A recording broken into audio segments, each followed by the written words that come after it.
Chapter 13-15. He's a pervert. He said that I haven't developed over the years and that I'm still an A, Hwamin said as he looked down at his not-so-sexy bunny.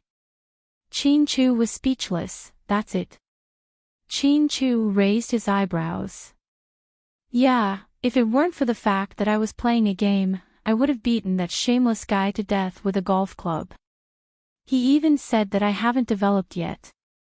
What a joke. I'm at least from A to B now. Then, Hwamian pulled down her collar and looked inside. Chin-Chu didn't know whether to laugh or cry. However, Hwasichen didn't say anything, so he was relieved.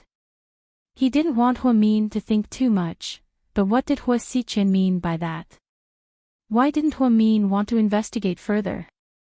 Hwasichen knew the truth, but he never mentioned it. Why did he keep it a secret for so many years? Could it be that her biological parents were shameful gangsters? Drug lords? Chin-Chu's imagination ran wild. Honey, what are you thinking about? I'm thinking, to refute Hwasichen's words, I'm going to have to personally examine you. Chin-Chu said in all seriousness. Examine what? See if you're an A or a B. Chin-Chu couldn't help but smile. Hwamin was speechless, but don't worry, this can be changed. I'll try my best to make you a C within a year. Hwamin was speechless, so... Mr. Chin, can't we just have a nice conversation? Hwamin was completely speechless. He thought Chin-Chu was joking. Who knew that Mr. Chin would do as he said and return home to South Hill Manor? He didn't even let her eat. Instead, he carried her into the bedroom and carefully examined her. Then, his hands went all over her body. Then, Hwamin fell into her hands once again. She was so spineless that she couldn't resist Mr. Chin's lingering kiss. She basically couldn't find her bearings anymore. By the time they were done, it was almost 11 p.m. After showering, Hwamin leaned on Chin-Chu's shoulder. Honey, I'm hungry. Hwamin pouted as she protested. Still hungry. Didn't feed you. Damn it. I didn't mean I'm hungry. Hwamin couldn't help but hit Mr. Chin's dirty. Chin-Chu smiled, got out of bed, and put on a bathrobe. What do you want to eat? I'll make it. Just let the kitchen prepare it. You're quite tired, so don't cook it yourself. If my wife wants to eat, I have to make it myself to show my sincerity. Please order, vegetable noodles will be fine. Hwamian was starving. Was. Tita the sate, when they came back, Mr. Chin was so immoral that he directly carried her upstairs to fuck her. Therefore, she didn't have any energy left. She lay on the bed and didn't want to move. Her stomach was still protesting. By the time Chin-Chu came up with a bowl of hot noodles, Hwamin was already asleep. Her sleeping posture was extremely unsightly. She was lying on the edge of the bed, exposing her entire back. She was really tired. She played a few rounds in one night and won the championship. His girl was always so outstanding. She didn't do much, but when she did, she shocked everyone. Chin-Chu quietly put the noodles on the bedside table and carefully carried her back to her original position. Then, he covered her with the blanket. If time could stop, he would want to be frozen in this moment forever. Chin-Chu felt that ever since he married Hwamin, he became a lot more fragile. He didn't dare to imagine what it would be like to lose Hwamin. He already saw her as a part of his life, a part that he couldn't live without. It was December 28th on the lunar calendar, because most of the doctors at Southside were on vacation.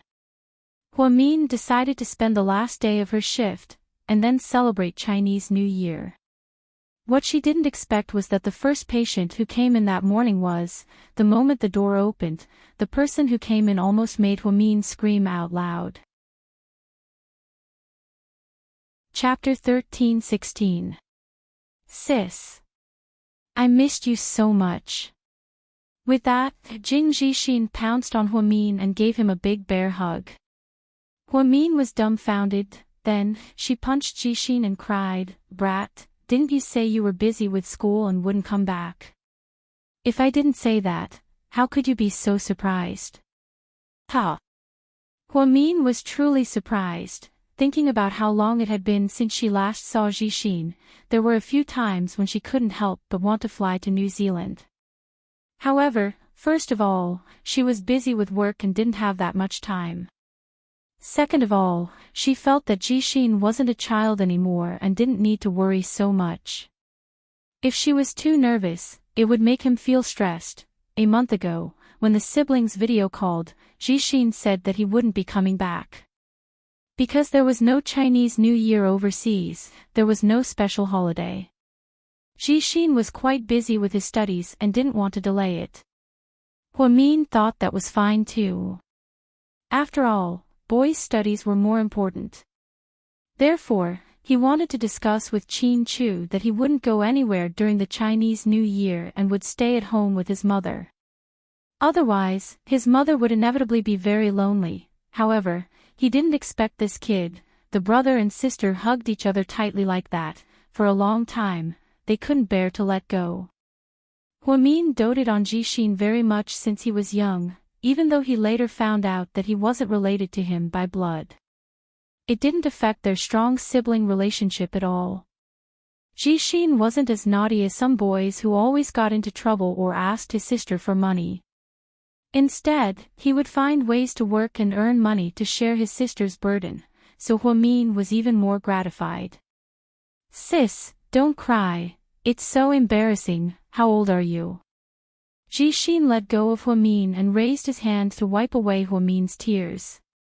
He hadn't seen his sister in a long time, and as soon as he saw her, he started crying. "I really missed you," Huamin choked out, then let go of Jixin and looked at him up close. Jixin was wearing a navy blue jacket, dark blue jeans, and white tennis shoes. He was carrying a black backpack on one shoulder, and he looked very youthful. "You little brat, you've grown taller." Huamin looked at the 19-year-old Jixin, who was already 1.78 meters tall. He was a whole head taller than her, and Jixin looked even more manly. She was different from when she left.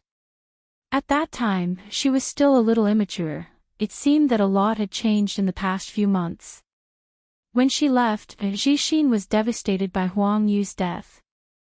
Huamin had reluctantly sent his younger brother away, allowing him to train and grow on his own. Now, it seemed that this decision was the right one. Huamin was overjoyed by Jixin's return. She poured a cup of hot water for Jixin, then pulled him aside and started asking him questions. For example, was it cold in New Zealand? Are you used to it? Did you sleep well? Were you bullied? Jixin chuckled at her question. "What are you laughing at? Be serious." "Sis, when I first arrived, you asked me these questions every day. Can you stop beating around the bush? I'm completely used to the weather and time difference in Australia now. The air is great, and my English is improving by leaps and bounds. How long will you be staying this time?" Huamin smiled at Jixin. "About 10 days. I'll be back soon. Classes are tight there. 10 days is good. Mom will be so happy when she knows you're back." "Ha, I'm not home yet. I'll go straight to Southside as soon as I get off the plane. How did you know I was on duty today?" Huamin suddenly thought of this serious problem. "Because I talked to my brother-in-law. He told me. The people who picked me up at the airport were also from his company." "Great, this guy dared to lie to me with you. I'm going to teach him a lesson when I get back." Huamin thought that Mr. Qin was too much. How could he not tell her that Jixin was coming back? He made her cry. He was too much, huh? "Sis, you've gained weight. You have meat on your face. Do you have a baby?" Jixin looked at his sister's round face. Chapter 13-17. Baby my ass, no, no. I really didn't. No, you're working so hard. Sis, I really want to be an uncle. That's not up to me, okay? Please. Why don't you ask your brother-in-law to work harder? Huamin was furious. However, Jishin's next sentence was even more infuriating. I did, and he said he's already working hard. Huamin was speechless. Mr. Qin, you're such a pervert, you'll be a bad influence on the kids. Huamin was overjoyed when Jishin returned. He only worked half a day and left in the afternoon. He drove Jishin home. When they arrived, young Meirong was cleaning the house. She was wearing an apron and mopping the floor with a mop. She didn't even turn around when she heard footsteps. Mion, aren't you supposed to be on duty today? Why are you here? Mom. Jishin stood at the door and called out. Young Meirong's body trembled, and she quickly turned around. Mom. I'm back. Jishin's tall and handsome figure stood there with a smile. Young Meirong's eyes went from shock to joy and tears. She seemed to be even more excited than Huamin. Mom. Little brother is back, aren't you going to say something? Why are you standing there? Huamin snickered. Only after Huamin reminded her did she realize what was going on. She immediately threw away the mop and rushed over. She threw herself into her son's arms. Jishin, why did you suddenly come back? I was going to come back for Chinese New Year. I didn't tell you guys because I wanted to give you and sis a surprise. Jishin hugged his mother. This kid, really, makes me worry. Young Meirong was so touched that she couldn't help but cry. The mother and son hugged for a while. When young Meirong came back to her senses, she immediately rushed into the kitchen to prepare lunch. Jishin opened his suitcase and began to organize the gifts he brought back. Sis, this is for you. You have a gift. Are you that happy? Huamin smiled as he took the beautifully wrapped rectangular box from Jishin's hands. It's a local perfume from New Zealand. Although it's not a famous brand, it smells really good. It's all natural. Foreigners like to talk about natural and non-irritating. Thank you, brother. Huamin was obviously very happy. She even took out her phone to take a picture of it as a memento. Then, Jishin took out a scarf and placed it on the sofa. This scarf is for Mom. It's pretty. I saw a few of my classmates from China get one for Mom. Not bad, you brat. Now you even know to bring us gifts. Huamin sighed. There's also my brother-in-law's. I'll give it to him when he comes for lunch. What is it? Let me have a look. Huamin leaned over. No. I want to keep it a secret. Jishin quickly closed the box. Humph. Stingy, I'm stingy. Bite me. The siblings started acting childish. Huamin suddenly felt like they were back when they were little. He and Jishin would chase each other around the yard of their old house. So many years had passed in the blink of an eye. The house had changed, the job had changed, and the people had changed. The only thing that didn't change was their relationship with Jishin. Young Meirong was very happy today. She made 16 dishes for lunch. There were dishes that Huamin, Jishin, and Qin Chu liked.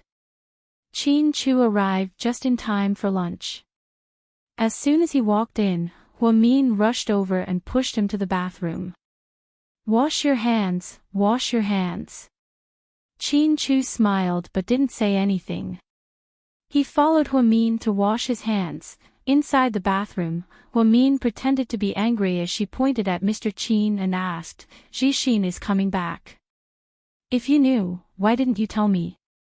Am I still your wife? Are you still my husband? Chapter 13-18. But, you're still my brother-in-law. Mr. Chin said in all seriousness. Huamin, brother-in-law, come here, I have a present for you, Jishin yelled from the living room. Chin Chu took the opportunity to escape from his wife's questioning and turned around to go to the living room. Jishin took out a small square box from his suitcase and handed it to him. Brother-in-law, this is for you. Thank you. Chin Chu took the present and slowly opened it. Huamin also curiously came over to take a look and temporarily ignored the fact that her husband knew about the gift. Lying in the box was a very exquisite lighter. It was a local brand from New Zealand. The workmanship was exquisite, and it was all metal and silver. The picture on it was a pair of angels' wings. On the back was an English logo. This is windproof, a lot of backpackers use it when they go camping. It's very practical. Is it waterproof? Huamin interrupted. Jishin angrily flicked Huamin's head with his finger. Sis, are you out of your mind? This is a lighter, how can it be waterproof? Pfft, if it's not waterproof, then it's not a good lighter. I thought it was some weird thing, how uncreative. Jishin rubbed his nose, put one hand on his waist, and then crooked his finger. Miss Huamin, please give me back my perfume. Ha, I won't give it back. Then, Jishin and Huamin chased each other around the spacious living room. Jishin caught his sister and pinched her face. Huamin, who was being ravaged, seemed to be quite happy. Chin Chu sat on the sofa and rested his head on one hand. He watched the siblings play with each other, and his heart was filled with happiness. Finally, Huamin was tired. Huamin wrapped her arms around Jishin's neck and took a photo. The two sisters smiled brightly, especially Huamin. She rarely laughed so recklessly, but it was very beautiful. It seemed like anyone who saw the photo would be in a good mood. She posted the photo on her WeChat and Weibo. There were only 8 words in the caption: once brother and sister, forever brother and sister. Wow, Jishin's back. He's even more handsome than before. I told you I wanted to be your sister-in-law, but you said I was old. Humph, Zhu Lingling teased. Huamin replied to Zhu Lingling, you're not just old. More importantly, you're crazy. I'm afraid you'll harm the little fresh meat, ha. Jishin replied to Zhu Lingling, Sister Ling, don't mess around. Gao Ran replied to Zhu Lingling, I'll be home in half an hour. We need to talk. Zhu Lingling replied to Gao Ran, Uncle Policeman, I'm just playing with that kid. Don't take it seriously. Huamin replied to Zhu Lingling, who asked you to show off? Serves you right. Huamin replied to Gao Ran, you can use force to deal with him, don't show him any mercy. Gao Ran replied to Huamin, don't worry, I won't show any mercy. Zhu Lingling, oh. Mr. Qin, come out and control your family's troublemaker. She's trying to sow discord. Qin Chu replied to Zhu Lingling, sorry, I can't control her. She's always been the head of my family. Zhu Lingling, look up at the sky and sigh, where's the justice? Jishin replied to Zhu Lingling, ha ha ha ha, Sister Ling, your status seems to be declining now. Poor thing. At this moment, Siyu was having the last executive meeting at Imperial Star's headquarters. He set up Weibo so that as soon as Huamin posted something, he would immediately be notified. About the last project before the end of the year, I mean. Siyu was halfway through his sentence when he heard a notification from his phone. He looked down and saw that there was a new update on Weibo, so he looked down and unlocked his phone. He opened Weibo and saw Huamin's latest post. In the photo, the girl was smiling like a flower. For some reason, Siyu was in a good mood. He felt like his heart was about to melt from Huamin's cuteness. President Su, what did you mean just now? The vice president beside him wasn't afraid of death. He nervously asked Suyu what he didn't finish. Chapter 13:19 What I meant was that everyone should take a good vacation first. We'll continue our discussion on the 8th of January. Okay, everyone, the meeting is over. Remember to go to the finance department to get your year-end bonus before you leave. That's all. After speaking, Siyu picked up his phone and turned around to leave. Everyone was dumbfounded. Someone suddenly said, "President Su seems to be in a good mood." What was that message on his phone just now? Did he win the lottery? Sky Blessing Court, the four of them happily finished their meal. Chin Chu had to go back to the company in the afternoon to deal with some work. Before he left, Huamin walked him to the entrance of his neighborhood. The two chatted as they walked. "Honey, what do you think, should we do on New Year's Eve? I thought Jixin wouldn't come back, so I wanted to spend time with my mom. Now that he's back, should we go back to your place? You decide." Chin Chu didn't really care about this. It didn't matter whose house they were at, they were all family. Huamin thought hard for a few seconds and then slowly said, "How about this? We'll go to your place first. After eating dumplings and setting off firecrackers, we'll go back to my place. Since my mom and Jixin sleep late, the four of us can play poker or something. What do you think?" "Sure." Chin Chu nodded, indicating that he didn't have any objections. Then, Chin Chu drove away and went to the company. Huamin walked back. The truth was, she had thought about why the two families couldn't spend New Year's Eve together. But first, if her mother and Jixin went to the Qin family's house, they would be a bit reserved. Everyone knew that if they didn't spend New Year's Eve at their own home, they wouldn't feel a sense of belonging. She couldn't let the Qin family's parents come to Sky Blessing Court either. That was unrealistic. The main reason was that there was a deep misunderstanding between the Liang family, especially between Huamin's mother and Chin Chu's mother. It was also mixed with the knot in their hearts when Jingde died. Therefore, Huamin didn't want the Liang family to be together. The only solution was to have one family for the first half of the night and another for the second half of the night. When Huamin came back, he told his mother and Jixin his idea. They obviously didn't have any objections. "Mian, I have something to tell you." As they sat in the living room eating fruits, Yang Meirong suddenly spoke. "Go ahead, Mom." Huamin peeled an orange and spoke with his head lowered. 2 days ago, Shopping came to my house and bought me some fruits. She said she was going home for the new year and wanted to see me in advance. Oh. What did she buy? Huamin was more serious. "I bought some apples." Yang Meirong was a little embarrassed. Young Shopping had indeed only brought 3 apples and nothing else. He even called it a New Year greeting to his aunt. Huamin understood the gist of the matter from his mother's tone. Huamin asked again, "How much did you give her in the red packet?" Yang Meirong raised her index finger. 100 yuan. Jixin asked. Yang Meirong fell silent. Huamin straightened his back and corrected her. "It's $1,000. Okay." Yang Meirong nodded. "What? $1,000? Mom, why did you give her so much? She came here with 3 rotten apples, and you gave her $1,000.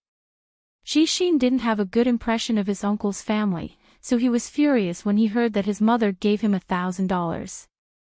Huamin, on the other hand, was very calm as he continued to ask, "That's not all. Did you buy things for uncle and the others?" Huamin knew his mother well. Shopping specifically said that she was going back to her hometown for the new year. Yang Meirong missed her only family, so she must have bought a lot of things. Yang Meirong nodded. "Yeah, I bought some beef and lamb for them, as well as some vegetables that they don't sell in my hometown. That's not all. I saw that the bird's nest donkey hide gelatin my brother-in-law gave you before is gone," Jixin interrupted. Chapter 13:20. Yang Meirong was a little embarrassed. I thought I wouldn't be able to finish it, so I gave it to your aunt. Mom, why don't you remember how they treated our family back then? Jixin was a little angry. Forget it, Jixin, I gave it to you. It's okay, these things aren't important. Huamian, on the other hand, was more open-minded and thought that her mother was doing this out of consideration for her family. But, Mom, you're so nice to them, will they appreciate it? This was what Huamin was most worried about. His uncle's family was very weird and snobbish. If you had money, you'd be nice to them, but if you didn't, you'd stay away. Sigh. I don't want them to appreciate it. Your grandparents are already dead, and your uncle is my only family other than you and your sister. No, it's okay, Mom, it's okay if you gave it to them. Huamin then gave Jixin a look, telling him to stop blaming his mother. Jixin listened to his sister, so he didn't say anything. After working for an entire year, President Wu specially allowed Huamin to take 5 days off during the Chinese New Year holiday. They took a break from the 29th of the lunar calendar until the 3rd day of the lunar calendar. Huamin was very satisfied. The housekeeper and maids at South Hill Manor were also on vacation, and Huamin gave them half a month of paid leave. Perhaps it was because Huamin was poor when he was young, so he paid extra attention to Chinese New Year. In the past, his mother would only be willing to spend money on new clothes and food for him and Jixin during Chinese New Year. Gradually, this became a traditional habit. On Chinese New Year's Eve, Huamin wore a bright red short jacket, black tights, and red mid-length boots. He also wore a black beret. He looked very girly and extremely cute. Qin Chu's outfit was even funnier. It was also chosen by Huamin, and it was a red jacket. Qin Chu usually wore formal wear and rarely dressed so casually. She and Huamin got a couple's design. They were both bright red. Perhaps it was also to set off the spring festival atmosphere. Then, there was a black casual shirt and black casual pants, red and black. It was always the most beautiful and classic combination. When the young couple dressed like this, they actually looked like newlyweds who were about to return home. It was especially joyous. Huamin did not forget to show off his love for her, and the two of them took a photo together. Then, he posted it on his WeChat Moments and Weibo. Huamin instantly exploded. Oh my god, is that Mr. Qin? He's so cute. It's my first time seeing him in red. Wow, Mr. Qin even knows how to act cute when taking photos. Look at those innocent eyes. Miss Hua, please let go of Mr. Qin. Let me. Mr. Qin and Mrs. Hua are showing off their love, but I have to swallow it with tears in my eyes, because it's too damn touching. Huamin, I've always liked you. When I see people calling you arrogant and pretentious, I laugh. No matter how arrogant and pretentious you are, you're still better than those scheming bitches who pretend to be pretentious. What matters is our character. I'm your loyal fan, and I'll always support you. Dr. Hua, can someone with neurasthenia eat walnuts to nourish their brain? Or do they have to take sleeping pills? Qin Chu and Huamian are my favorite couple. They're low-key and don't create hype. I love them. Mian, I heard you guys started dating in high school. Ha, so it's not a sin to date early. Lord Jesus, please give me a husband like President Qin. Amen. Everyone says that Huamin is lucky to have President Qin's love. But think about it. Mian isn't bad either, okay? She's a rare genius. If she was as ordinary as a glass of water, would Mr. Qin still love her? So, don't say that Mian is dating someone of a higher status. We don't know who's dating who. True fans, please leave this comment. Gossip, I heard that President Su from Imperial Star has been courting Mian, but she rejected him. Is that true? Huamin is shameless. He's trash. He's not as pretty as my song goddess, an anti-fan said. Then, another loyal fan replied, did you forget to take your medicine when you left home? Huamin read these comments and almost burst out laughing. Honey, what are you looking at? Why are you laughing? Qin Chu looked at Huamin curiously as he drove. Chapter 13:21. Huamin laughed as he held up his phone. Look at the comments on Weibo, these people are so talented. Qin Chu smiled dotingly. Huamin rarely showed off their love because back then, she and Qin Chu had a secret marriage. She didn't want to hurt too many people's feelings, so she chose to keep it a secret. Now, she announced it to the world. Just a few days ago, she won the snooker championship and secured a 3-year contract for GK. All the major media outlets in the city were reporting on it, and many of them wanted to interview the couple. However, Qin Chu rejected all of them because he didn't want Huamin to appear in the limelight too often. Huamin didn't want to be too high-profile either. She wasn't a celebrity, so why should she appear in the limelight so often? The couple bought a lot of things and drove straight to the Qin manor. Qin Chu's parents were in a great mood, and the nanny went home early. Huamin followed his mother-in-law into the kitchen to prepare lunch. Huamin carefully prepared new clothes for his in-laws. Inside the kitchen, Lady Qin wore a red traditional Chinese jacket and looked especially festive. She held on to Huamin's hand affectionately. It's freezing outside, you must be cold driving here. No, I'm not cold. Huamin smiled. Drink this bowl of red dates and lotus seeds first. I made it early in the morning, it's good for your pregnancy. Thanks, Mom. Huamin obediently took the bowl and sipped it. Her mother-in-law meant well, and it was normal for her to be anxious about her pregnancy. Ever since the last fortune-telling session with her mother-in-law, Lady Qin seemed to care even more about her pregnancy. She kept thinking that her babies were coming soon, and that there would be more than one. She would talk to Qin Chu's father about this every morning when she woke up. She was obsessed. It was obvious that she wanted grandchildren.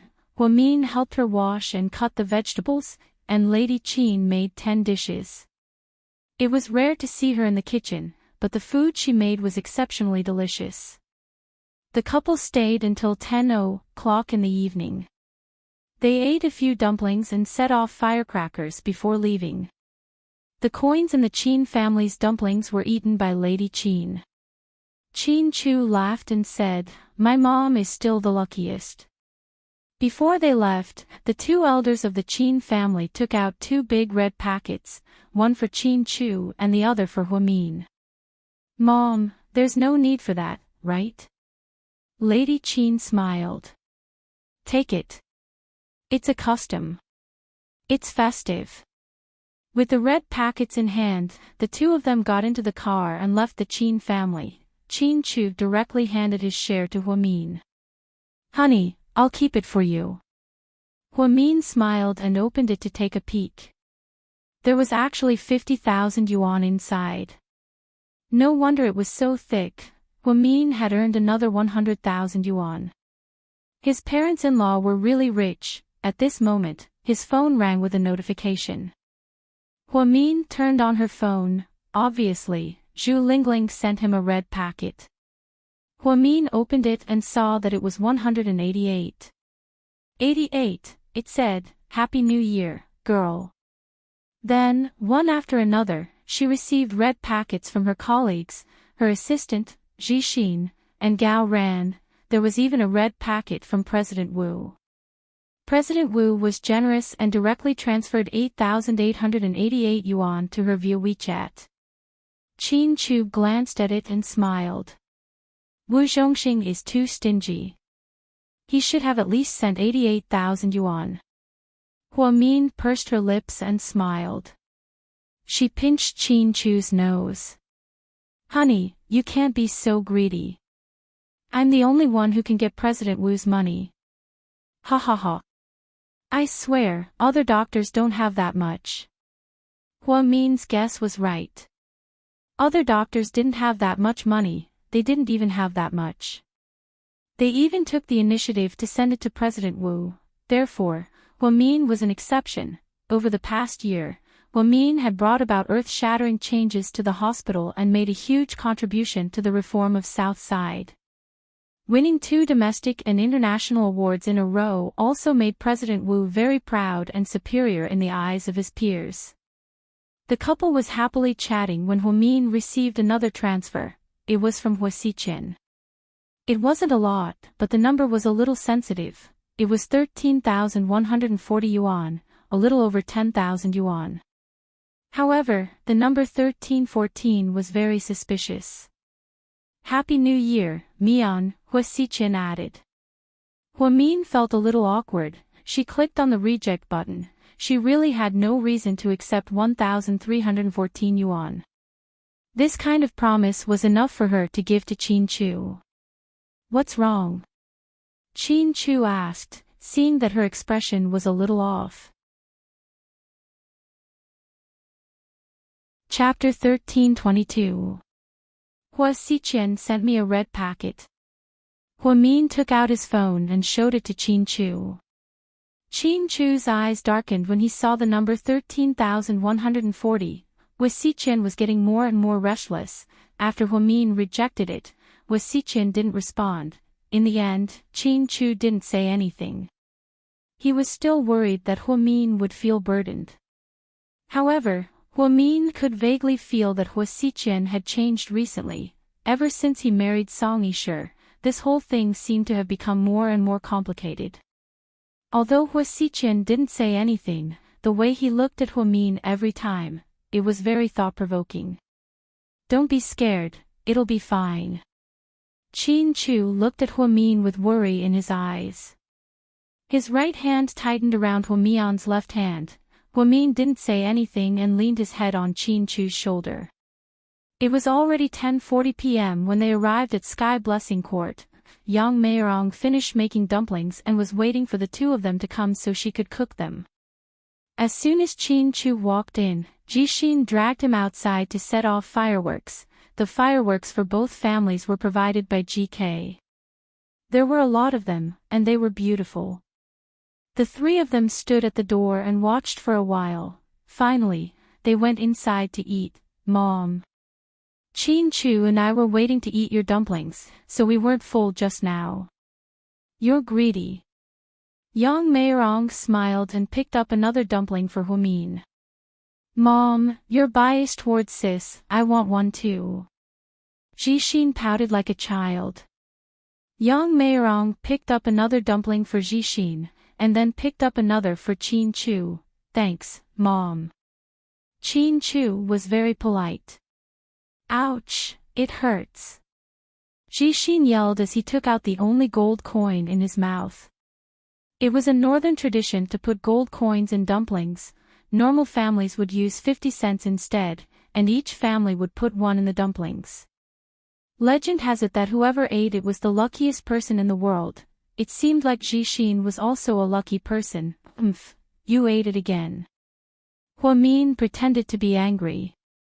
I'll sell it to you for 100 yuan, what do you think? Jixin flaunted the gold coin. Hua Min pouted and pretended to be angry. While he was eating his dumplings, he suddenly hurt. Ouch, that hurts. Hua Mian froze when she saw the gold coin. Mom, how many did you release? Hua Mian yelled. Before Yang Meirong could say anything, Qin Chu silently took out the third gold coin from his mouth. One for each of you. I hope that you three are the luckiest people in the world, Yang Meirong said slowly. Hua Min's eyes were slightly wet. Mom. She choked on her tears and couldn't say anything. Her mother was so thoughtful that she thought of putting 3 gold coins in the dumplings. She also secretly made a mark so that when she picked up the dumplings for the 3 of them, she gave each of them a gold coin in the dumplings. Hua Min always thought that her mother was the kind of person who didn't care about anything. He didn't expect her to be so meticulous. After dinner, young Mayorong took out 3 big red envelopes and gave one to each of them. Huamin, Happy New Year, Mom. I hope you're healthy. Chin Chu, Happy New Year, Mom. Happiness is always with you. Jixin, Happy New Year, Mom.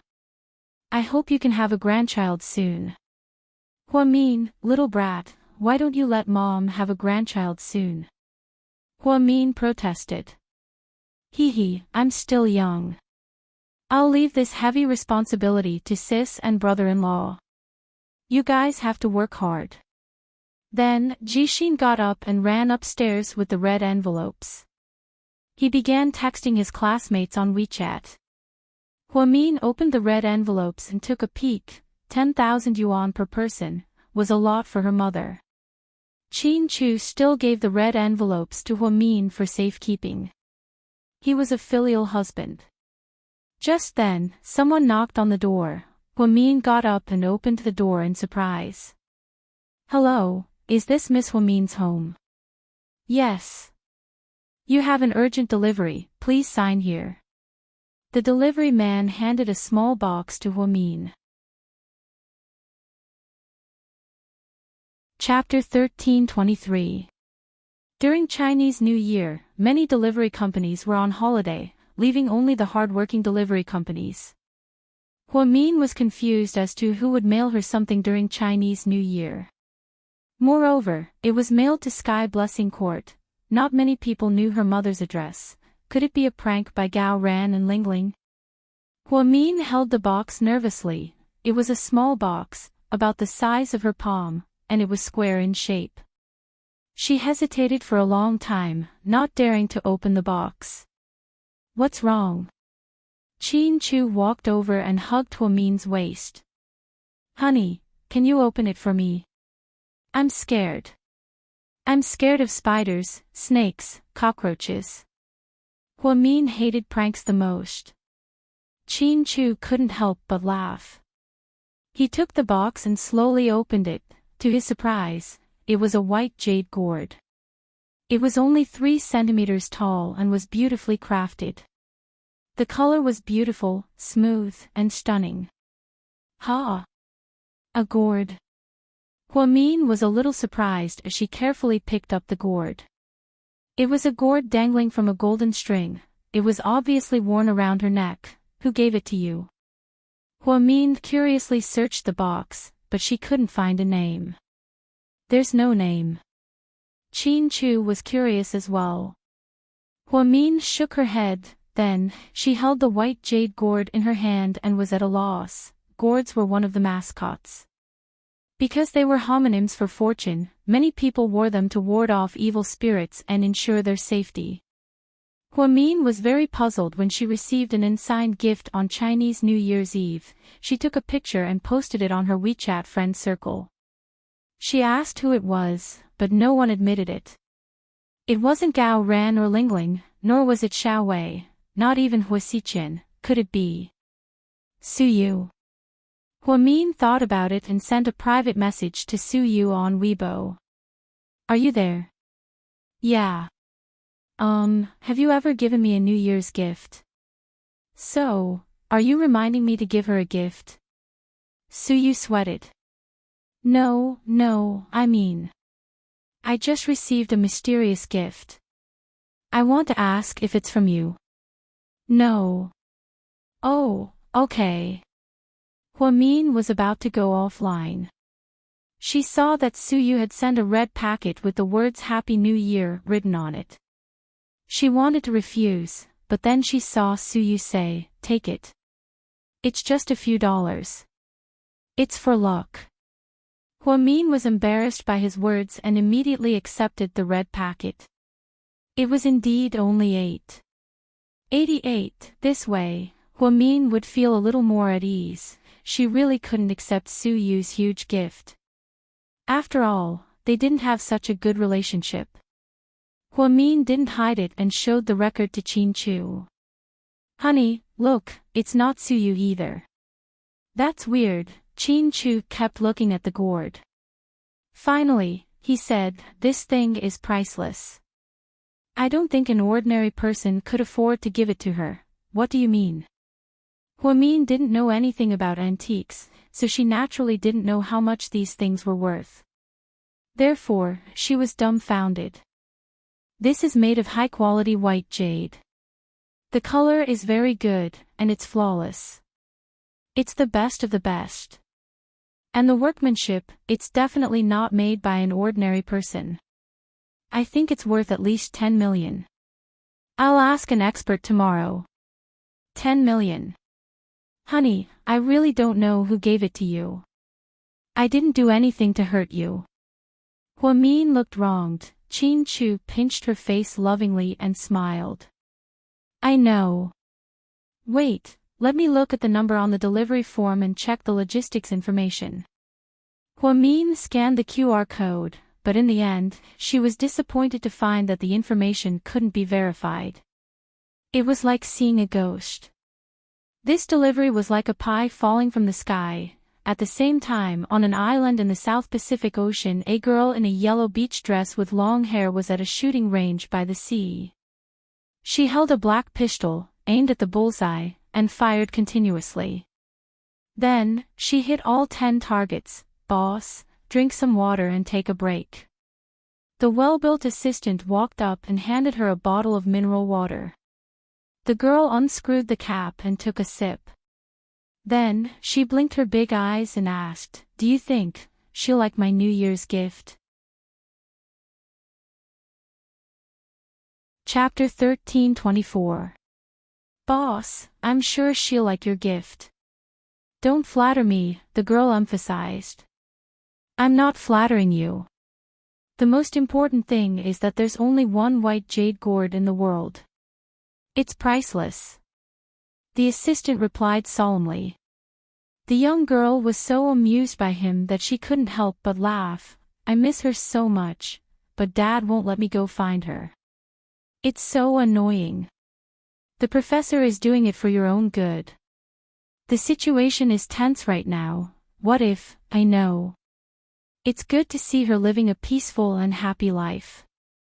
If she can live a peaceful and happy life like this, it's okay even if I don't want to acknowledge her. Dad and I have had a hard time. We've been homeless all these years, and I really don't want her to be involved in this. She's lucky to have a sister like you. You didn't go find her not because you don't love her, but because you've been protecting her. Forget it, let's not talk about it anymore. It's Chinese New Year, what's wrong with bitch Qiao? Yes. Young Master Qiao wants you to go back within 3 days, or else. The assistant stopped mid-sentence. Or else what? The girl turned around and pouted at her assistant. I don't dare to say. I'm afraid you'll kill me, the assistant said guiltily. Say it, or else I'll kill you right now. The girl picked up her gun and pointed it at her assistant's head fiercely. Young Master Qiao said, if you don't go back in 3 days, he'll put you on the wanted list. Fuck. Bitch Qiao is so despicable. Motherfucker. Let him be on the wanted list. I don't believe that even Interpol can't do anything to me. As Interpol's most wanted criminal, she had been traveling around the world peacefully for years. What could bitch Qiao do to her? She turned around and shot again. She didn't even need to aim, but she still hit the bullseye. As the top scholar of West Point and a talented Chinese girl, her marksmanship was among the top 10 in the world. However, someone like her was a weirdo. Unless she wanted to find you, you would never be able to find her. Then, the girl casually threw the gun on the ground, grabbed the scarf her assistant handed her, put it on, and left. The spring festival that he had been looking forward to for a year had passed so easily in the blink of an eye. Huamin did not even have the time to watch the spring festival gala properly. Perhaps he was too sleepy. Huamin woke up at 6:00 in the morning on the 4th day of the first lunar month. Qin Chu was still asleep. He was too tired recently and could only sleep well when he was with Huamin. Huamin opened the drawer again and took out the white jade gourd to study. Qin Chu had already asked an expert to appraise it, and the result was very surprising. It was said that this was a gift from a certain prince of the Han dynasty to his beloved princess. Later, it was buried in the ancient tomb as a funerary object. Many years later, it was stolen by grave robbers and then drifted overseas. 3 years ago, it was bought by an unknown mysterious buyer at a well-known auction house in Athens. At that time, the price was $120 million per pair. In other words, it would cost 720 million yuan, which was a sky-high price. What blue and white porcelain? Tang tricolor was simply too weak, okay? The reason why it was priceless was not only because the owner of the white jade gourd was a princess of the Han dynasty. The most important reason was that this piece of jade was rare and priceless. Moreover, it was polished by the most famous craftsman of the Han dynasty. It was a rare treasure that was priceless. Qin Chu later laughed and said, "Honey, you're a rich woman now. I'm going to pay you in the future." Hua Mian had never imagined that she would become a billionaire all of a sudden. This white jade gourd was actually a pair, but she received one. So, the other gourd was still in the hands of the person who gave her the gift. Then, who was that person? Chapter 13:25. Hua Min had a strong feeling that this person was her loved one. They were going to meet sooner or later, right? At this thought, Hua Min was unusually excited. She repeatedly stroked the white jade gourd and didn't want to let go. In the end, she hung it around her neck. The gourd had the effect of attracting wealth and warding off evil spirits. High-quality jade also had the ability to protect its owner. It was said that if one wore it for a long time, it could connect with their owner's heart. Hua Min decided that from this moment on, she was going to wear it until she met that person. "Honey. It's still dark, why don't you sleep a little longer?" Qin Chu woke up groggily. He reached out and hugged Hua Min. She didn't expect Mr. Qin to be so grumpy when he woke up. What a surprise. "I can't sleep, are you still thinking about the gourd?" Qin Chu leaned forward and kissed Hua Min's cheek. "Honey, who do you think gave it to me? Isn't it too expensive? They bought a pair for 720 million yuan, and now they're giving me one of them. I suddenly have 360 million yuan. That's scary. Winning the lottery is nothing compared to you. Honey, you're the one who suddenly became rich," Qin Chu joked. Hua Min smiled and rested her head on Qin Chu's chest. Ever since she received this gift, Hua Min was in a good mood. It wasn't because of the money, but because this person might be related to her by blood. Hua Min imagined countless times that her fated relative, sister, or brother. Later, when she actually met that weird girl, Hua Min realized that her genius was so weak. Compared to her, she was nothing. She was the one with a genetic mutation, okay? Hua Min hugged Qin Chu coquettishly and didn't get up until 7 a.m. After a simple breakfast, the two of them drove to work. On the 4th day of the first lunar month, there were very few people at South Side. There were few patients and few doctors, and many of them were still on vacation. Hua Min went into his office and organized the information for an hour. He looked at the registration records on the computer.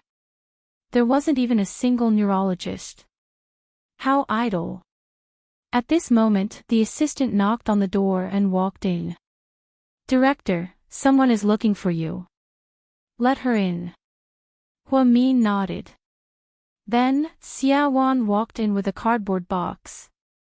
She was dressed much better than usual. Her clothes looked like they had just been bought. "Big sister Xia, why are you here?" Hua Min quickly got up and poured a cup of hot water for Xia Wan. "Dr. Hua, these are the pork sausages I bought in the countryside. They're clean and delicious. I made a box for you." "Big sister Xia, you're too polite. I can't finish so many. I'll just try 1 or 2 of them. They're easy to store. If you can't finish them, you can put them in the fridge. They're really delicious." Shui Shui and I both love them. I made a box for Ni Yang too. He likes them very much. Xia Wan seemed to be in a good mood. Thank you. Huamin carefully took the box and placed it on the floor of the office. Huamin had always thought that the woman who abandoned Ni Yang was a cruel and merciless woman. When he first met Xia Wan, he also thought that she wasn't easy to get along with. It wasn't until later that Huamian understood her pain and difficulties that she helped her. Only then did he realize that Xia Wan was actually a good person. It was just that her fate was a bit too complicated. Xia Wan had always remembered Huamin's kindness and used her own methods to repay him. Previously, she personally bought wool to knit a hat and scarf for Huamin. Sometimes, she even gave Huamin some eggs and local specialties. Now, she even gave him the sausages she made. Although they weren't expensive, the thought was important. Big Sister Xia, how's your relationship with Ni Yang now? Huamin had been busy lately. Plus, it was the end of the year and Ni Yang had to travel all over the country to attend various TV parties. In the blink of an eye, they hadn't seen each other for more than 20 days. His phone was also under the care of his agent, Sister Ingzi, so Huamin didn't have time to ask Ni Yang. Now that Xia Wan reminded her, she finally remembered to ask. Chapter 1326. Xia Wan smiled. It's good, I'm already very satisfied. He didn't come back because he was streaming the Spring Festival Gala on New Year's Eve, but he did call me to tell me that he was safe. Shui Shui and I saw him sing on TV. Shui Shui was so happy when he found out that he was his older brother. He kept saying that he wanted to show off at school. Huamin could tell that Xia Wan was very content and happy. That's good, Ni Yang is actually very soft-hearted, he's just stubborn. He'll always remember how good you are to him, Huamin added. Xia Wan nodded, yeah, he's flying back to the city tomorrow night. He'll come to my place for dinner with me and Shui Shui. Dr. Hua, do you want to come too? I'll pass. I just came back from vacation and I have a lot of work to do. You guys have a good family reunion. Feel free to call me if you need anything. Okay, Dr. Hua, I won't bother you anymore. After Xia Wan left, Huamin was actually quite happy. In her opinion, the reconciliation between Ni Yang and his mother was something to be happy about. At least, Ni Yang wouldn't be alone anymore. He wouldn't be a pitiful person who didn't even have someone to share his honor with. Just then, her phone beeped with a notification. Huamin opened her phone and saw that Zhu Lingling was showing off in her best friend's WeChat group. Zhu Lingling, Halala, Happy New Year to the two beauties. What are you guys doing? Huamin, I'm on duty at South Side. It's my first day at work. Jiang Xiaowei, I'm having dinner at my mother's place. Zhu Lingling, guess what I'm doing? Huamin, exercising with the police. Jiang Xiaowei, with Captain Gao. Zhu Lingling, fuck, you guys are so impure. Can't you guys have a nice chat? Let me tell you guys, I'm sunbathing in Bali right now. Are you jealous? After that, Zhu Lingling sent a picture. In the picture, she was wearing a hot bikini and resting on a beach bench with a glass of juice in her hand. Zhu Lingling was beautiful and had a great figure. After photoshopping, she was indeed pretty, and she didn't lose out to female celebrities. Huamin, why didn't you say anything? Did you go to Indonesia, SSS all? Jiang Xiaowei, why didn't you go to the Maldives? Is Bali interesting? Zhu Lingling, interesting. Why else would this be a popular destination for celebrities to get married? It's not easy for my police officers to get annual leave, and I got it for them. At the end of the year, our airline company will give out benefits, and our round-trip tickets are free. Isn't that great? Hua was hua jiang xiao wei, not bad. I want to go out and play too. I really want to go to Barcelona. Unfortunately, I've become a panda and I'm heavily protected. I can't go anywhere. Even if I go fishing at a resort in the suburbs, I have to be followed by bodyguards and nannies. It's so annoying. Zhu Lingling, Mian, are you coming? Why don't you and Mr. Qin come too? We'll go back together after a few days. Hua Min, I'm not going. I'm already at work. If I continue to take time off, I'll be letting down the 8,888 yuan that our President Wu gave me. Zhu Lingling, old Wu is quite nice to you. Jiang Xiaowei, that's because my Mian made him proud. Those 2 awards are very valuable. She's the first person in the South District to win these awards. Hua Min, alright, you two can stop flattering me. You guys talk, I'll get back to work. Hua Min didn't really want to chat during work hours. After all, she was a doctor and couldn't neglect her duties. So, after a few words, she switched to Do Not Disturb mode and put down her phone. Just then, her phone rang again. She picked it up and saw that it was an unfamiliar number. Hua Min hesitated for a few seconds before picking it up. Hua Min, Happy New Year. Chapter 1327. Xiaoxue. Hua Min recognized Wu Xiaoxue's voice. Emichim, Xiaoxue, you're back in China. Why didn't President Wu tell me? Hua Min was pleasantly surprised. No, I'm still in Chicago. Then, how are you doing? How's the baby? I'm fine, and Xinyue's been a good girl. Wu Xiaoxue seemed to have matured a lot after the divorce. That's good. I miss you, so I called to ask if you have a baby yet. Not yet. Hua Min smiled awkwardly. It's okay, you can't rush this. It's not urgent anyway, just let nature take its course and keep a good mood. Emichim, I will. Are you in contact with Ning Ziyuan? Wu Xiaoxue asked hesitantly. No, why? Nothing. I heard from my uncle that a while ago, he went to my uncle in private and kowtowed to him. He wants to come back to work at the hospital. He doesn't seem to be doing well outside. Then, what did President Wu say? My uncle said, it's not that he doesn't want to give him a chance, but his skills are limited. As an ophthalmologist, he can't even write an academic article about ophthalmology. The first hospital won't accept someone like him. Oh. Hua Min nodded. She hadn't seen Ning Ziyuan in a long time and almost forgot about his existence. They hadn't seen each other since their argument last time. Xiaoxue, do you still hate him? To be honest, I don't hate him anymore. When I look at Xinyue's eyes, I think she's quite pitiful without a father. Actually, I called to ask if you could talk to Ning Ziyuan and ask him if he's willing to come to Chicago. Xiaoxue.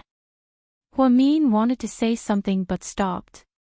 I know what you mean, he's not trustworthy, but I still want to give him a chance. Not to be my husband, but to be Xinyue's father. I understand, don't worry, I won't persuade you to give up. We're both outsiders, you're the one involved. I'll always respect your decision, thank you, Mian. After hanging up the phone with Wu Xiaoxue, Hua Min was actually quite happy. Ning Ziyuan might have done a lot of bad things in the past, but he was still Xinyue's father. If Xiaoxue was willing to give him a chance, then as a passerby, she had no right to ask. She secretly noted this down and decided that if she had the chance to see him, she would ask for his opinion. As there were not many patients in the afternoon, the headquarters sent a mass message to inform the doctors on duty that they could leave work an hour earlier. Hua Mian drove straight to GK headquarters. To their surprise, they ran into Mo Shui, at the entrance. She was wearing a bright red fur coat and heavy makeup, looking extremely flirtatious.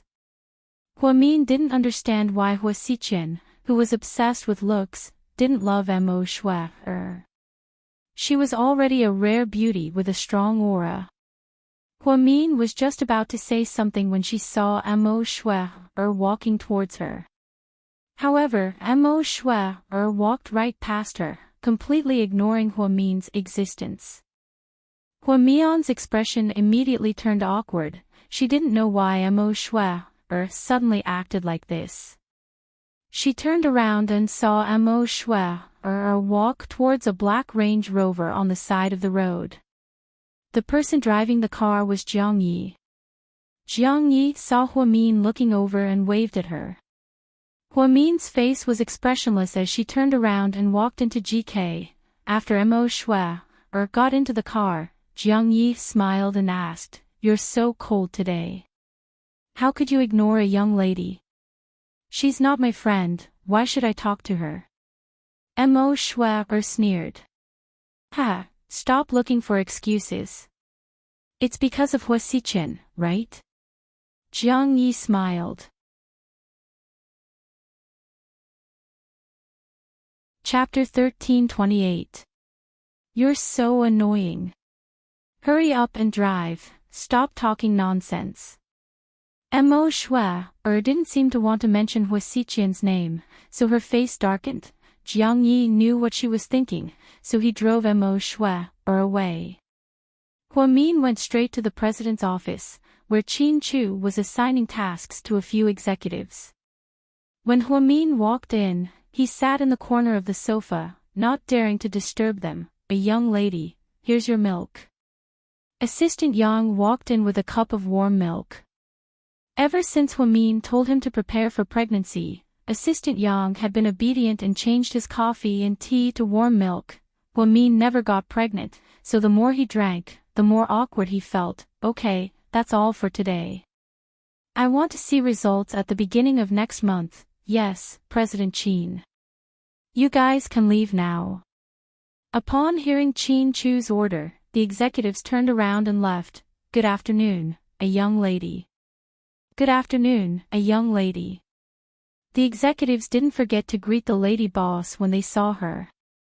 Huamin smiled and nodded at her. After everyone left, she stood up and walked over. Then, she intimately sat on Qin Chu's lap and wrapped her arms around his neck.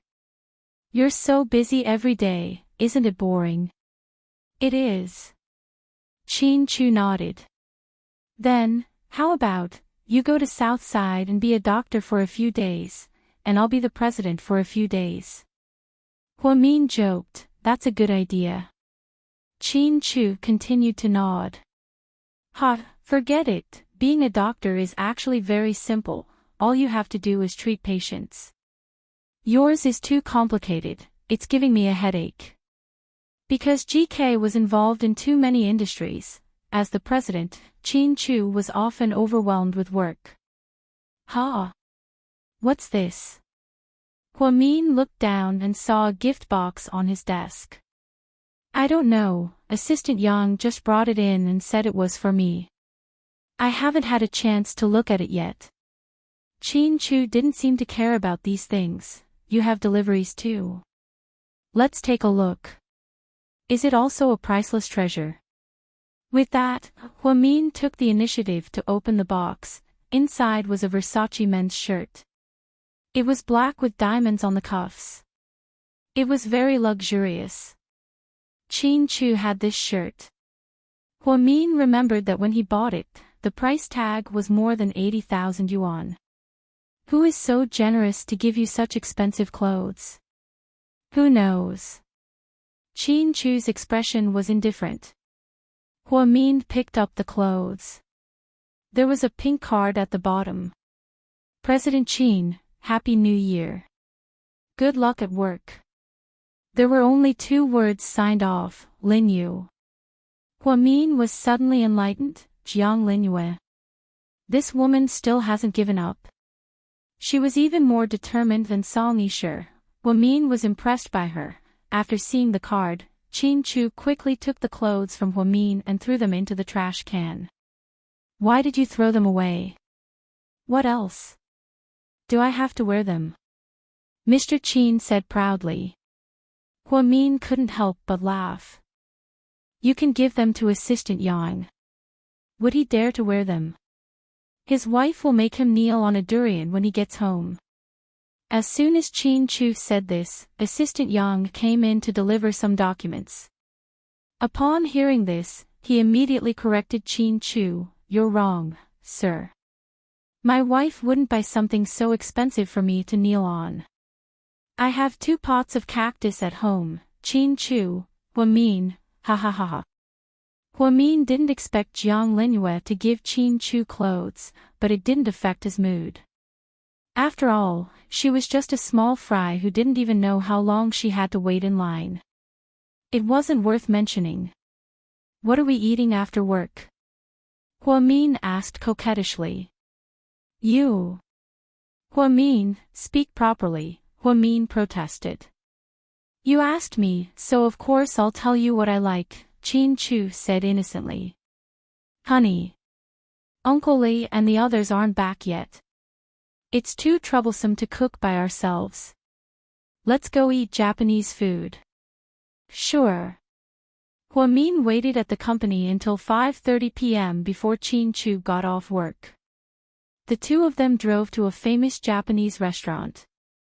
When the car stopped, Huamin was slightly surprised to see a woman walk out. Why is she here? Huamin muttered to himself. Chapter 13:29.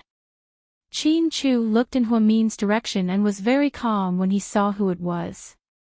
Yang Xiaoping was just a passerby in Chin Chu's eyes. Yang Xiaoping showed up at a famous Japanese restaurant on the 4th day of the first lunar month. Wasn't that strange? The food here wasn't cheap, and a meal here cost at least 1,000 yuan. Didn't Yang Xiaoping say that she was going home for Chinese New Year? Why was she back so soon? She was dressed nicely and didn't look like a village girl at all. However, it was still a funny combination in the middle of winter. She was wearing shiny black leather pants, short black leather boots, and a black fur coat. Yang Xiaoping's figure wasn't very good either. She had a classic pear-shaped body. Therefore, from afar, she looked like a black bear. She walked out on her own, hailed a taxi, and left. When Huamin and Chin Chu got out of the car and walked inside, Huamin saw a second familiar face. Song Yishuan. She was obviously surprised to see Huamin as well. Then, she lowered her head and left in a hurry. Whenever Huamin appeared, the Song sisters had to avoid him. That was their bet. Song Yishuan. Yang Xiaoping. 2 seemingly unrelated people appeared in a Japanese restaurant one after the other. This made Huamin suspicious. However, she didn't say anything else about them. Instead, she went in with Chin Chu to eat quietly. The chef who served the food was a Japanese, because Chin Chu and Huamin were both VIP members here. Therefore, he personally brought the sashimi platter to them and complimented them in broken Chinese. Your girlfriend is very pretty. No, she's my wife. Chin Chu was extremely arrogant. Huamin secretly pinched him. Why are you being so serious with a Japanese guy? Ha. I don't care which country he's from, I can't make a mistake. There's a big difference between a girlfriend and a wife, Chin Chu continued to argue. Huamin, on the other hand, was very happy. In her opinion, Huamin was an easily satisfied person.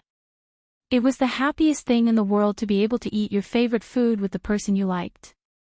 When the two of them were halfway through their meal, they did not expect that Su Yu and the others would also come here. This time, Su Yu didn't come with his buddies like Wei Liao and Tang Chuan. Instead, he came with several famous artists under Imperial Star. Imperial Star was once ridiculed by outsiders as there were too few male artists and too many female artists. However, it was an undeniable fact that Su Yu's management style was very good and very modern. Therefore, Imperial Star always had a good reputation in the domestic entertainment industry. Many students who graduated from film schools wanted to join the company. Suyu only brought Jian Tong, Jiang Yi, and 2 other female celebrities with him today. As the boss of Imperial Star, it was normal for him to treat his artists to a meal. Jian Tong liked Japanese food, so they came. However, they didn't expect to run into Suyu and Huamin here. Jian Tong regretted coming as soon as she walked in. She knew that as long as Huamin was around, President Su's gaze would always wander. President Su, how about we go somewhere else? President Su. I don't want to eat Japanese food anymore. Jian Tong reacted quickly. She didn't want to stay in a place where Huamin was around for too long. It would be awkward for everyone. Especially President Su, so you didn't say anything. However, Jiang Yi spoke up first. I don't think we should go somewhere else. This place is good. Don't go back and forth, you're starving. This place is good. You guys sit first, I'll go say hi. Chapter 1330. Suyu was very generous and walked over to Qin Chu. Happy New Year, President Qin. Happy New Year, President Su, Qin Chu responded in a gentlemanly manner. Suyu looked down at Huamin, who was eating salmon. Don't put too much mustard on it, it's very spicy. Then, Suyu left. Huamin's hand trembled upon hearing Qin Chu's words. He had put too much mustard on it. When he put it in his mouth, he felt like tears were coming out of his eyes. Look at you, you're acting like a child. Qin Chu didn't know whether to laugh or cry. He immediately picked up a glass of water and handed it to Huamin. Huamin took a big gulp. Maybe because he used too much strength, the water came out of his mouth. Qin Chu wiped his mouth with a tissue as if he was taking care of a child. His gaze was as gentle as it could get. A female artist from Imperial Star said enviously, President Qin is so good to Mrs. Qin, I'm so jealous. Yeah, I heard that they've been together for many years. I have a friend who works at GK, and he said that President Qin is obsessed with his wife. Other than his wife, he doesn't care about anything else. He's such a good man, why don't we have that kind of luck? You guys aren't as smart as President Qin's wife. Jiang Yi teased. Jian Tong interrupted unhappily, let's eat, everyone. After dinner, when Qin Chu was about to pay the bill, he was told that Suyu had already paid. Qin Chu didn't say anything as he held Huamin's hand and left. Suyu, on the other hand, wasn't in the mood to continue eating. Every time he saw Huamin, he was overjoyed. However, as soon as Huamin left, he felt like he had lost his soul. President Su. I'd like to propose a toast to you. Thank you for supporting me this year, and allowing me, a newcomer, to make a name for myself. A female artist raised her glass with a smile. Suyu picked up his glass and slowly took a sip. After dinner, someone suggested that they go to Seductive Fox. Suyu didn't refuse and brought the artists to Seductive Fox to book a private room. While they were playing, the door to the private room was suddenly pushed open. Hua Xichen walked in, wearing a dark purple jacket, looking very elegant. Unlike Suyu and Qin Chu loved black and always wore black, whether it was his shirt or his suit. On the other hand, Suyu loved the color white. It was eternal white. He would only be satisfied if he wore white underwear. Hua Xichen preferred colors. Most of his jackets were orange, sky blue, coffee, and even pink. However, it was precisely because of its versatility that it appeared to be extraordinarily fashionable. Lord Su. Shall we have a chat? Take a seat. Suyu was not in a good mood, so he said without raising his head or opening his eyes. Hua Xichen didn't mind and sat down next to Suyu. A considerate female artist poured Hua Xichen a glass of wine. Thank you, beautiful, President Hua, you're welcome. The female artist smiled shyly. Ha! Aren't you the female lead of that spy movie that's on TV? Let me think, what's your name again? Zhang Wenna, right? President Hua, you know me. The female artist seemed surprised. Su Yu glanced at Hua Xichen faintly and asked, "So, you came to talk to me because you want to hit on one of my female artists?" His words immediately made the female artist feel awkward. She immediately stood up and left, afraid that President Su would get angry. Hua Xichen, on the other hand, smiled nonchalantly and said, "Of course not. She's an artist under you, so you'd better keep her for yourself. I'm here today because I have something important to tell you." "What is it?" Su Yu hated beating around the bush, so he got straight to the point. Chapter 1331. Lord Su, are you interested in working with me? Work with you? How? Do you want to enter the film and television industry? No, on the contrary. I want you to enter the real estate industry. Real estate? Sorry, I'm not interested. Su Yu had more money than he could count. If he wanted to enter the real estate industry, he would have done it a long time ago. The Su family bank could give him unlimited loans and investments. However, he felt that Imperial Star was good enough. He could entertain himself and make money. Why should he be so greedy? The most important thing was that he didn't have any time. That way, even if he had money, it would be meaningless. He would be as tired as a dog. He had to fly around every day and have meetings everywhere.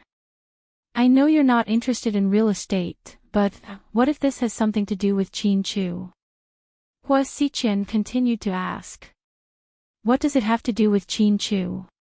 Su Yu was indeed interested. Are you interested in joining forces with me to defeat Qin Chu? Beat him until he can't turn around.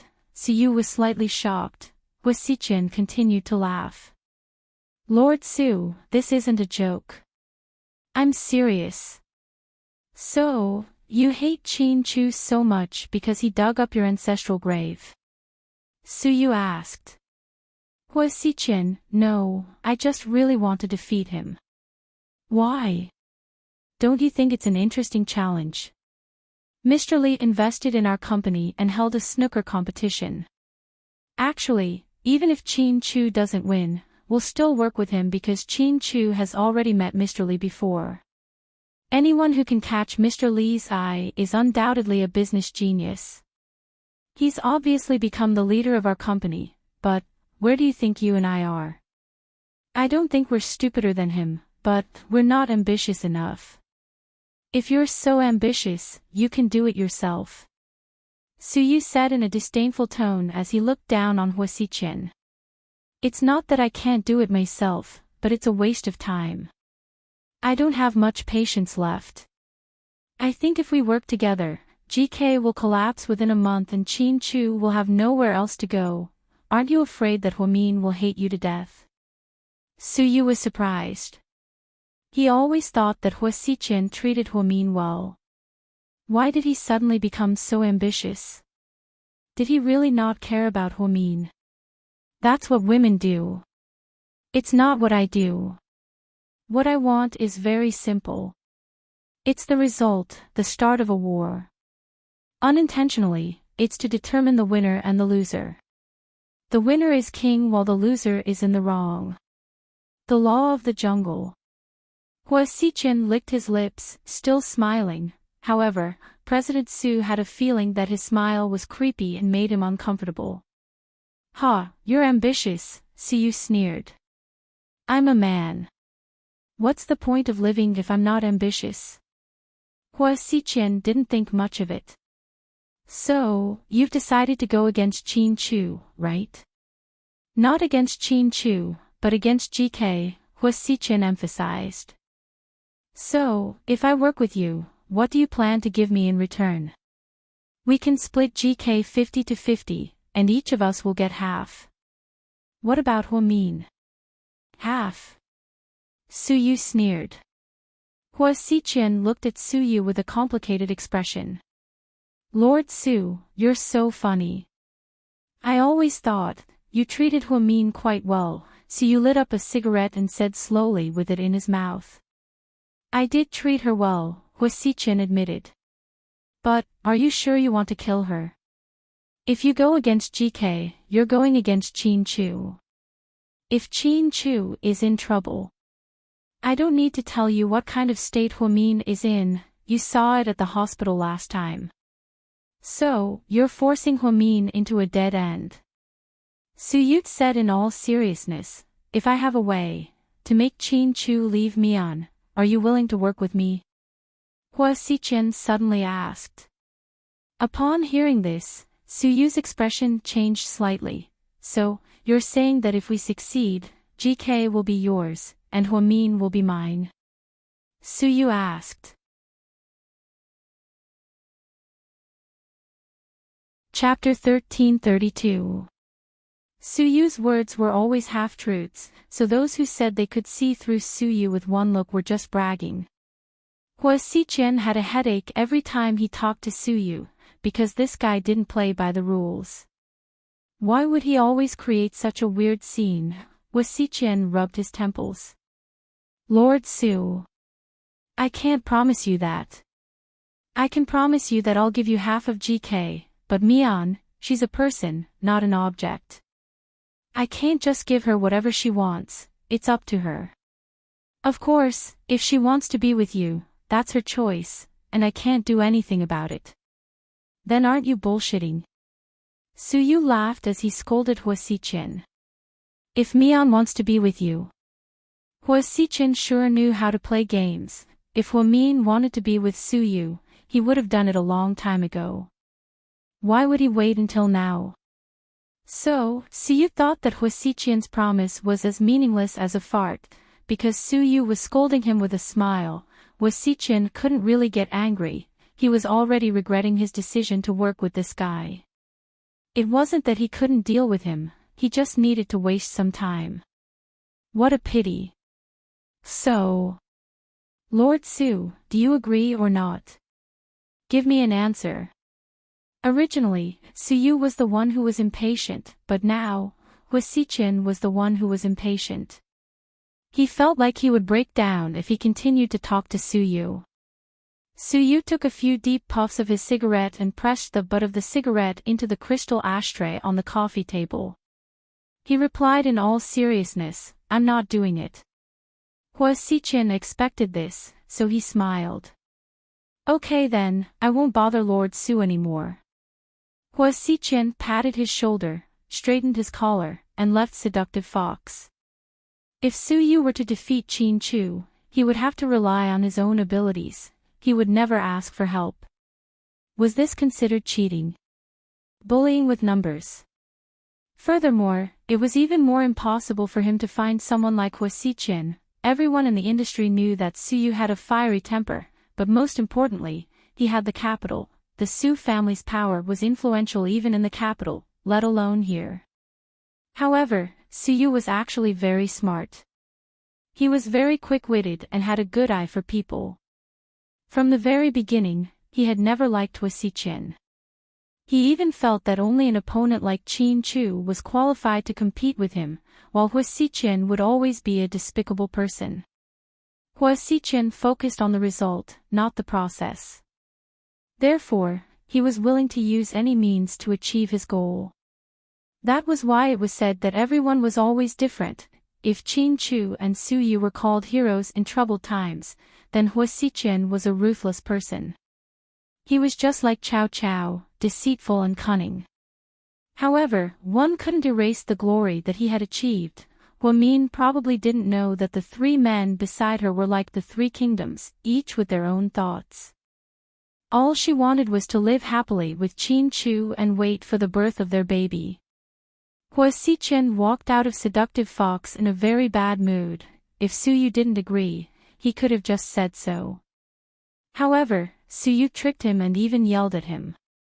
The worst part was that he couldn't get angry. Su Yu, very good, haha.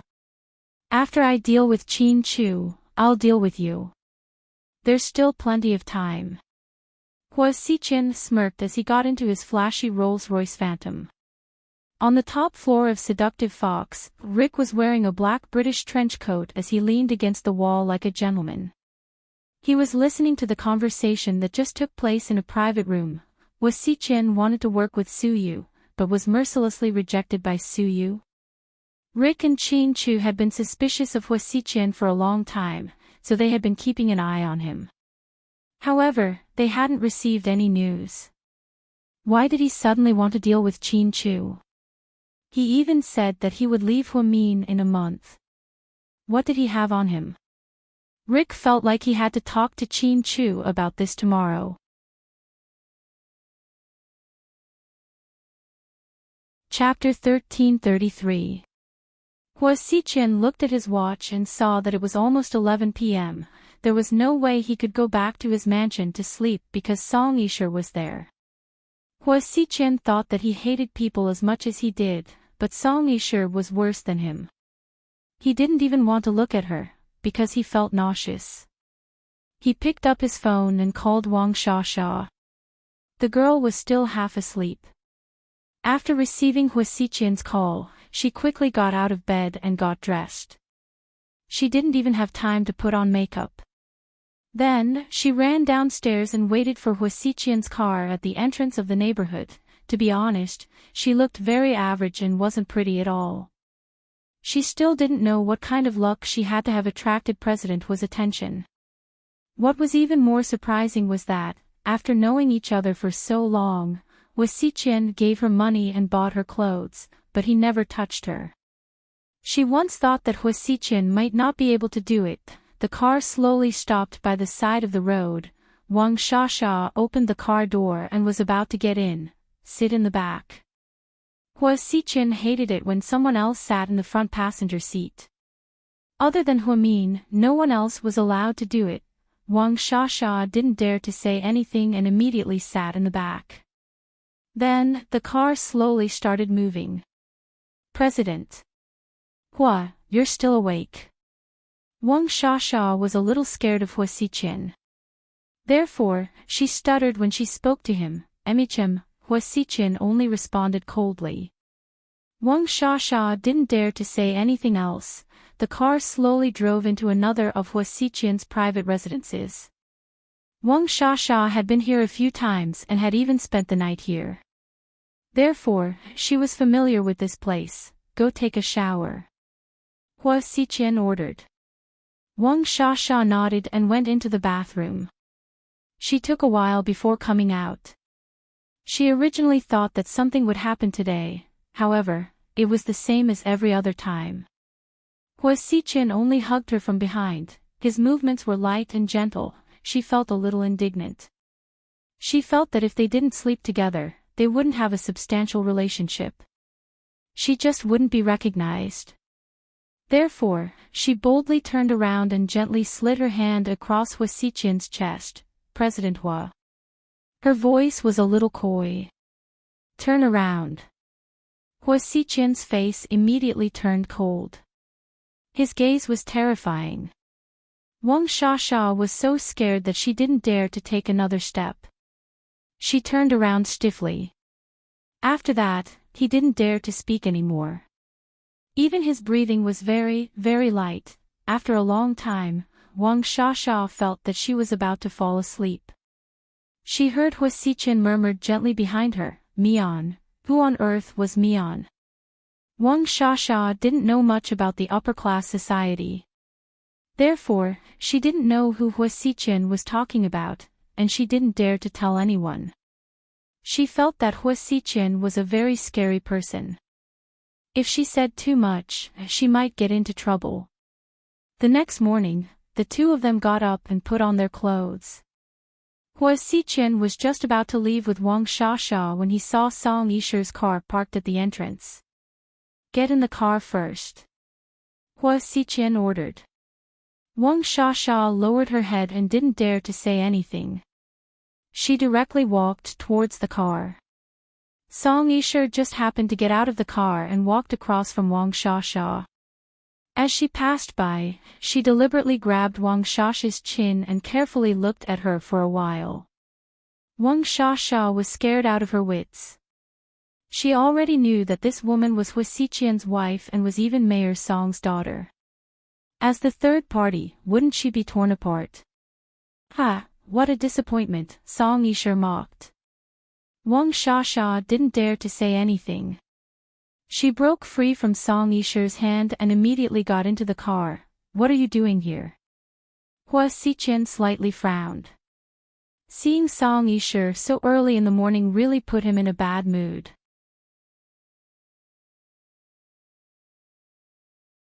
Chapter 1334. It was as disgusting as seeing a black crow cawing in the morning. I have something to talk to you about, Song Yisha said arrogantly. Hua Xiqian glanced outside cautiously. Come in.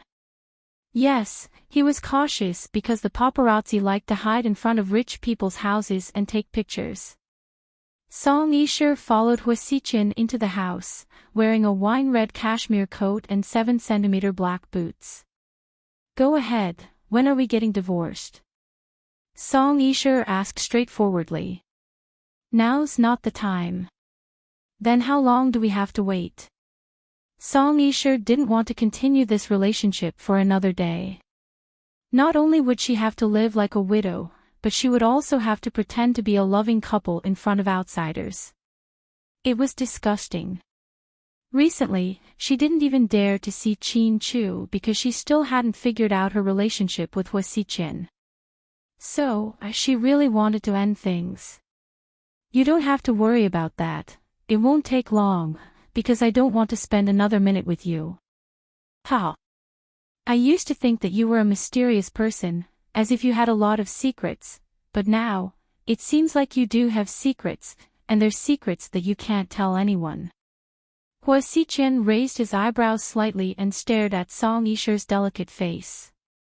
That's weird, how did I know? Song Yisha said proudly. Hua Xiqian didn't answer, because your eyes betrayed you. I just realized that you only look like a human when you're with Huamin. Otherwise, you're no different from a beast. Hua Xiqian still didn't say anything, that woman just now. She doesn't look that great, but she looks a little like Huamin. So, the woman in your heart, the woman that even Mo Shui, can't replace, is Huamin, right? I can't believe you like your own sister. You're a complete pervert. As soon as Song Yisha finished speaking, Hua Xiqian walked over and grabbed her collar. Have you said enough? His voice was cold. No. The more scared you are, the more I want to say. You're a pervert. Even if you're not related by blood, your surname is still Hua. The fact that you like her so much is enough to prove how perverted you are. Even Huamin doesn't know about this. If she did, she would be so scared. She has a pervert like you by her side. Just as Song Yisha finished speaking, Hua Xiqian grabbed him by the collar and threw him out.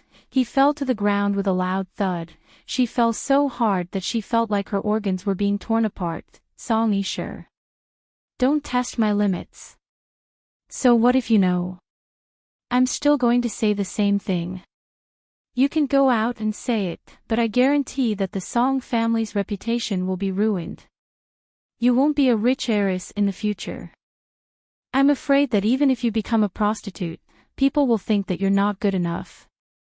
A bitch should act like a bitch. Don't pretend to be a detective to figure out what I'm thinking. After speaking, Hua Xiqian took out a white handkerchief and wiped his hands. It was as if touching Song Yisha was a dirty thing to do. She said that she knew his secret, but so what? Would he be afraid of people finding out? Would someone as insignificant as Song Yisha be a threat to him? That would be the biggest joke in the world. He should have taught Song Yisha a lesson, but he really didn't have the time to deal with her right now.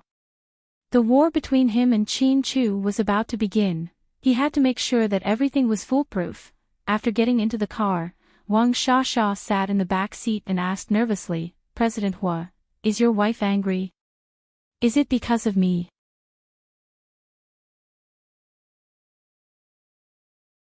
Chapter 1335. Who do you think you are? Hua Xiqian had just gotten into an argument with Song Yishe. Wang Xiaxia realized that she had said something wrong and immediately shut her mouth. GK Corporation. Rick's fiery red Ferrari was parked in front of the GK Corporation, and he took his personal elevator to the top floor. Qin Chu had just finished a morning meeting, so he wasn't surprised to see Rick. He knew that Rick had something important to talk to him about, so he dismissed everyone else. He asked Yang to wait outside the president's office. Qin Chu and Rick's relationship was similar to Gao Ran's. Although they didn't spend much time together, their feelings for each other didn't diminish. Like Qin Chu, Rick was a man of few words. He was even quieter and cooler than Qin Chu, therefore, many pretty girls who went to Seductive Fox wanted to flirt with this cold and arrogant mixed-blood guy. He just didn't expect that in the end, it would be captured by a novice college student who didn't know anything. Qin Chu, I have something important to say. Rick was very serious. You're getting married. Rick never thought that Qin Chu would have such a funny side to him. He felt as if countless alpacas were running through his heart, but he had to pretend to be calm. No, it's something else. Qin Chu picked up the Chateau Lafite from the wine cabinet, poured 2 glasses, and handed one to Rick. Don't be so formal, sit down and tell me. Rick held the red wine, but he didn't drink or sit down. He wasn't as calm as Qin Chu, and he was very serious about everything. Last time, when Cece asked him to pack a bowl of spicy hot pot, he drove his Ferrari there. He walked in and said to the boss in a serious tone, pack a bowl of spicy hot pot, spicy and spicy, no coriander, and lotus leaf noodles for the main dish. So, this was Rick's style. Hua Xiqian is going to do something big, you have to be careful. I knew he would do something like this. Qin Chu seemed to have expected this, but he seems to have something on us, Rick added. Blackmail. Qin Chu was slightly startled. Then, Rick took out his phone and took a screenshot of the most important video between Hua Xiqian and Su Yu. Qin Chu didn't say anything after reading it. With Hua Xiqian's cautious personality, there's no way he wouldn't know that there are cameras in the private room. He also knows about our relationship. So, it could be a smokescreen, Qin Chu analyzed. Yes, but, whether it's real or fake, there's no guarantee that he doesn't have it, so you'd better be careful. Qin Chu turned around and looked at the heavy traffic outside the tempered glass. He smiled faintly and said, what will come will come. All the detours in life are actually roads that must be taken. Rick looked at Qin Chu with admiration. He was clearly not that old, but he was mature despite his young age. He was born to be a supreme king. Did you find out anything about Hua Min's background? Rick asked. There's a little clue. On New Year's Eve, my wife received a mysterious gift that was worth a fortune. I checked the address and found that it was shipped from Switzerland, but I couldn't find anything there.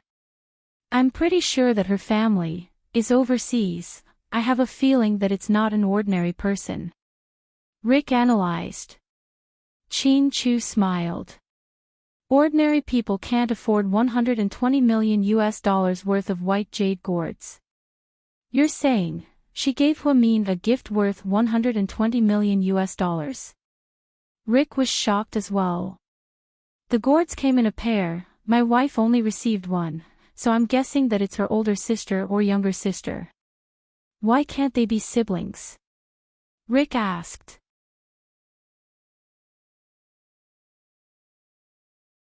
Chapter 1336. Because, only sisters would have such girly thoughts, half each. Qin Chu was also good at analyzing people's psychology. He had never discussed this with Hua Min, but he was sure that Hua Min's parents weren't Hua Min's parents. Her parents wouldn't mail only half of the gourd to Hua Min. Can't twins be twins? Rick was still unconvinced.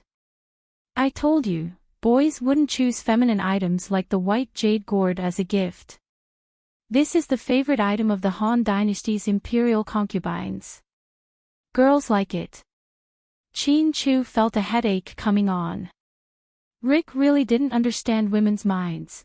That was why he always argued with his girlfriend or drove her away. Rick, how are things going between you and that girl? Chin Chu rarely asked about Rick's personal life, but Huamin was more interested. She's still the same. I really don't understand women's minds. She always says one thing and means another. She says she's not angry, but then she throws a tantrum. She says she doesn't like him, and then. Rick had fallen into a period of frustration over love. Take it slow. You'll understand. Chin Chu patted Rick's shoulder and taught him by example. Do we need more people around Huamin? Recently. I'm afraid that Hua Xichin. Everyone knew that Huamin was Chin Chu's only weakness, therefore, Rick was worried that Hua Xichin would hurt Huamin in order to deal with Chin Chu. It's okay. He won't do anything to Mian. Chin Chu was sure that not only would Hua Xichin not do anything to Huamin, but he would also be very worried about Huamin. Okay then. Anyways, be careful. Call me if you need anything. Okay. Remember to tell me in advance when you get married, Rick. Rick walked out of the CEO's office gloomily. He felt that Chin Chu could no longer have a pleasant chat with him. After Rick left, Chin Chu took out his phone and video called Huamin. Huamin immediately picked it up and smiled brightly. She was wearing a white coat and a pair of black-rimmed glasses. She looked exceptionally likable. Dr. Hua, are you free at noon? Are you here to eat? President Chin, I'm sorry, but I need to take some new drugs from the neurology department at noon. How about tonight? I'll treat you to something delicious tonight. Okay. I'll pick you up tonight. Chin Chu gently hung up the phone. Huamin continued to look at the computer and began to carefully screen the new drugs. He didn't even have time to eat at the restaurant. At this moment, the office door was pushed open and Ni Yang walked in with an exquisite lunchbox. Sister Huamin. Why are you here? When did you come back? Huamin saw Ni Yang and smiled. I've been back for 2 days. Don't you read the news? Geez. As he spoke, Ni Yang placed the lunchbox on Huamin's desk. I brought you lunch, sis. It's your favorite scallop dumplings. There's so much. I can't finish it, can you eat with your assistant? You're right. Can you call Jia for me? Ni Yang hesitated for a second and then turned around. Chen Jia, your boss wants you to eat. Oh, okay. Chen Jia walked over from the reception desk outside. Most of the nurses at Southside would scream when they saw Ni Yang. After all, he was their idol. To avoid trouble, Ni Yang always wore a black mask, baseball cap, and sunglasses when he came to the hospital. He would only take them off when he was in Huamin's office. Ni Yang's condition was almost healed. Huamin would prescribe some vitamins and Chinese medicine for Ni Yang to take. Every time, Chen Jia was responsible for bringing the medicine to Ni Yang's office. After a while, the two of them became familiar with each other. Chen Jia carefully walked in. Jia, come here and eat with us, Chief, it's okay. I can eat in the cafeteria. Chen Jia was obviously embarrassed. Before Huamin could say anything, Ni Yang interrupted, the food in your cafeteria is like pig feed. Sit down and eat, I bought 2 servings. Chen Jia's face turned slightly red upon hearing this.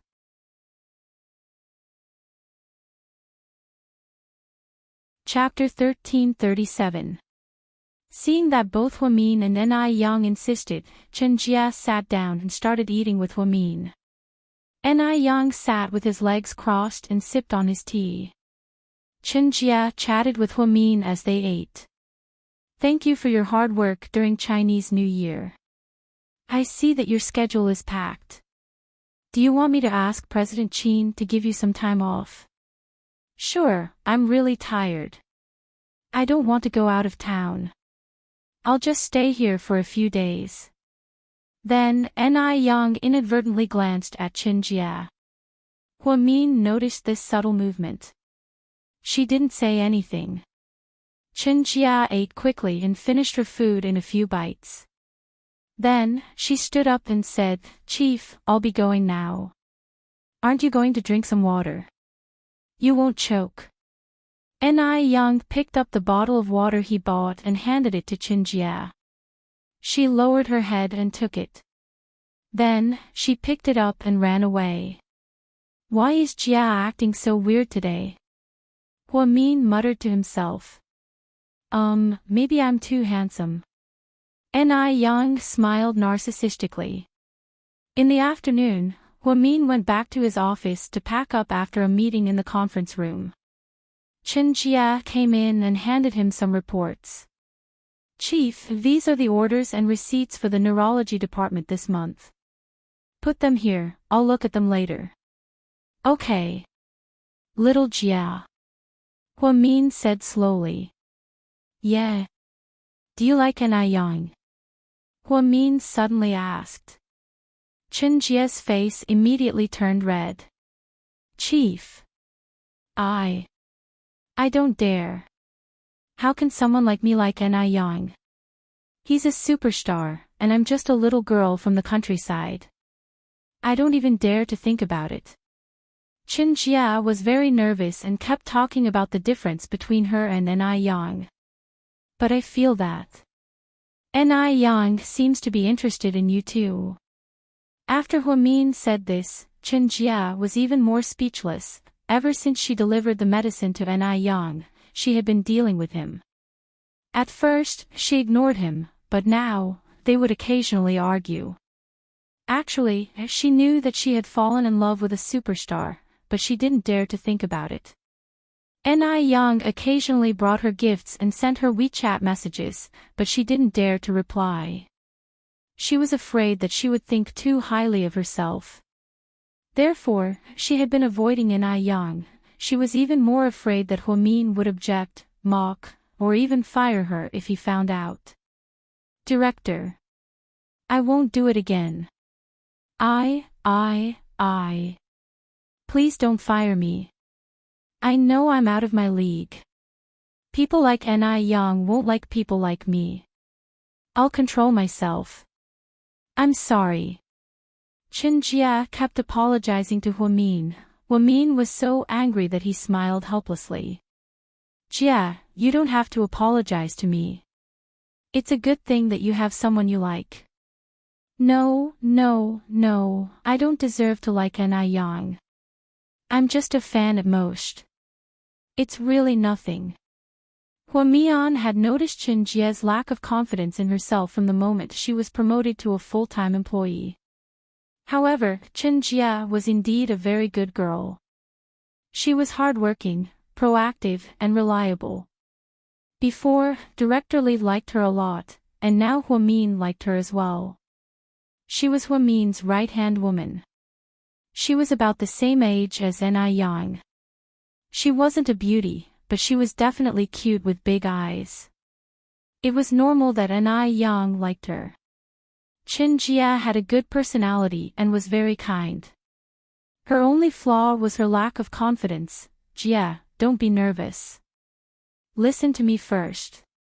The problem isn't that you like Ni Yang, it's that Ni Yang is pursuing you. He's pursuing me. Chen Jia didn't dare to think about it. Of course.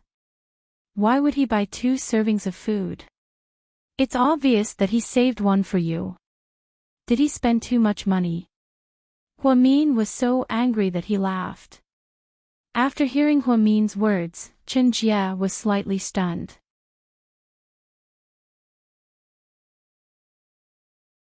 Chapter 1338. But Chen Jia wanted to say something but stopped.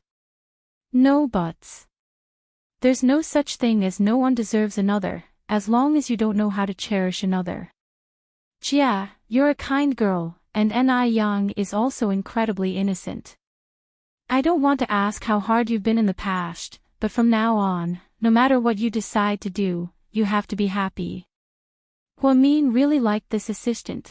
She was obedient and never played tricks. Chief, thank you. Tears welled up in Chenjia's eyes. She didn't think that her chief would view this matter in such a way. It was a pleasant surprise. Okay, don't be so sentimental. You should go back to work. When I have time, I'll talk to Ni Yang. Don't think too much about it. After comforting Chenjia, Huamin went back to packing. After work, Qin Chu came to pick up Huamin and parked her car at South Side. Honey, what are you treating me to? Do you want spicy hot pot skewers? Qin Chu was speechless. I really want to. It's so cold today, it's so nice to eat hot pot skewers, Huamin murmured as she cupped her face in her hands. Okay, let's go eat. Qin Chu really spoiled her. As long as Huamin wanted to eat, he wouldn't complain. The two of them parked their car in front of a big hot pot restaurant on the second ring road. Since it was the beginning of January, there weren't many customers. The two of them sat around a hot pot and ate some hot pot skewers. During the meal, Huamin told Qin Chu about Chenjia and Ni Yang. Qin Chu didn't say anything. Honey, you're not against celebrities dating, right? It's none of my business. Then why aren't you saying anything? I'm just wondering why you were against Jixin and Huang Yu dating, but now you're supporting Ni Yang and Chenjie. Qin Chu didn't know what Huamin thought about these two things.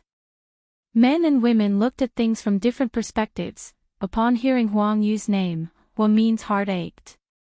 The night before New Year's Eve, she and Jixin drove to Beishan Public Cemetery to visit Huang Yu. That poor girl, honey, it has to do with personality, not identity. Yu's too timid and innocent. Her innocence is a bit childish.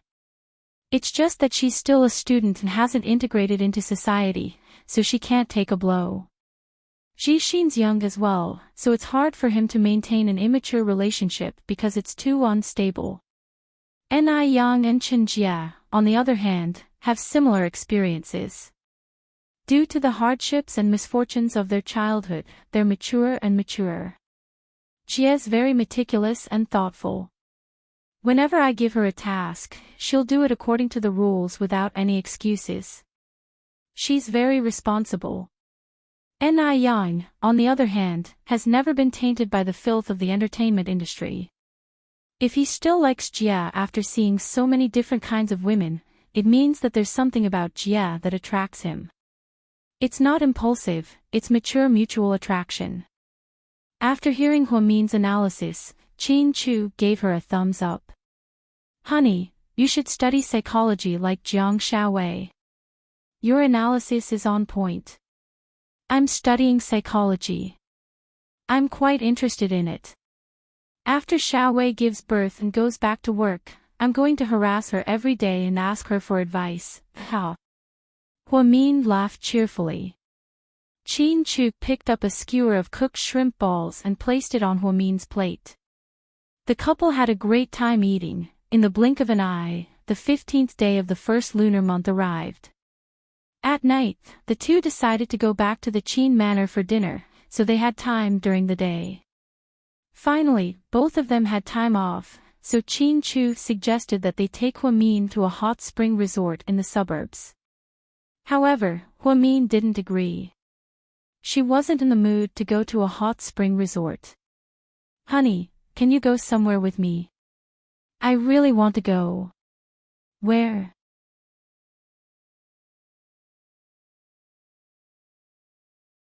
Chapter 1339. Mingju Temple. Qin Chu froze for a second before nodding his head. After having breakfast at South Hill Manor in the morning, the two of them set off.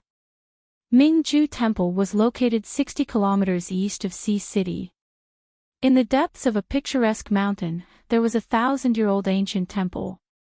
It was said to have existed since the Tang dynasty, and after several renovations, it was still a small temple deep in the mountains. Even after so many years, it still had incense. On the way there, Huamin told Qin Chu about this legend. Honey, I heard that there's a Guanyin Bodhisattva statue in Mingju Temple.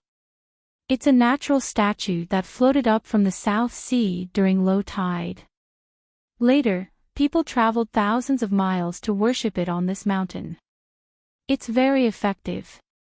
You believe in this too? When people are desperate, there's nothing wrong with praying to God. Huamin hugged Qin Chu's arm and smiled. The two of them drove for more than an hour before they arrived. Perhaps it was because of the weather, but there weren't many people. Qin Chu and Huamin were both wearing black cashmere coats. They were wearing white scarves, and it was obvious that they were a couple style. However, the couple's good looks attracted a lot of attention along the way, especially Mr. Qin. Many passers-by took out their phones and secretly took photos. Honey, should we buy incense at the entrance? It was Qin Chu's first time coming to a place like this, so he didn't know what to do. No, we'll just go inside. Kind people, please give us some money. Bodhisattvas, please give us some charity. There were many beggars at the entrance of the temple, holding iron basins and kneeling there. Huamin took out a lot of 10 yuan in change. Each of them gave 20 to 30 yuan. Aren't you afraid they're scammers? Qin Chu hugged her shoulder. Even if they're scammers, it's fine. It's not easy to kneel here and beg in the snow. Huamin decided from the bottom of his heart that he was going to do a good deed for the day. Usually, when people called her Mary Sue, she would laugh. Perhaps some people had limited intelligence and couldn't tell what a real Mary Sue was. The kind of person who would quibble for a mad dog when it bit someone, or complain about killing a fly when it was killed, that was the Mary Sue, okay? Huamin felt that he was not a busybody. Like Lei Feng, he was eager to help everyone. She only helped those she cared about. With Huamin's personality, she was no longer a Mary Sue. At most, she had the right values. As a human being. To live in this world, one must first have the right values. But just because she had good values, it didn't mean that she was a saint. But today, she was going to be a Mary Sue praying for blessings, because she came here today with 3 wishes. At the foot of the mountain, looking at the 1,700 steps, it was just like the stairway to heaven. Qin Chu was still puzzled. Do you want to take the cable car up? Huamin couldn't help but laugh. Do you think this is a tourist attraction, Mr. Qin? There's no cable car, we have to walk up. Okay, I'll take it as a workout, let's go. Qin Chu tightly held Huamin's hand and was about to walk up. You can walk up, what about you? Qin Chu turned around and looked at Huamin curiously. I want to kowtow every 3 steps. You're crazy. Qin Chu was a little incredulous. 1,700 steps, with such a high slope, kowtowing every 3 steps, wouldn't it be tiring? Honey. I came here today with 3 wishes. I hope that I can do something to move the gods. After speaking, Huamin let go of Qin Chu's hand. After walking up 3 steps, she knelt down on both knees and put her palms together. Mian, you don't have to do this. Qin Chu looked at her with some heartache. He seemed to already know what her 3 wishes were.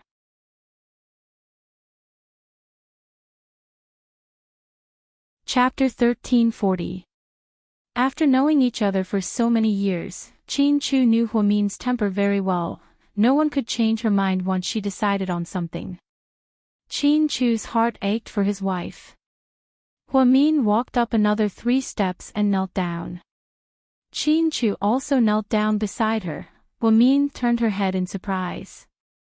Honey, I'll be with you. No matter what you do, I'll be with you.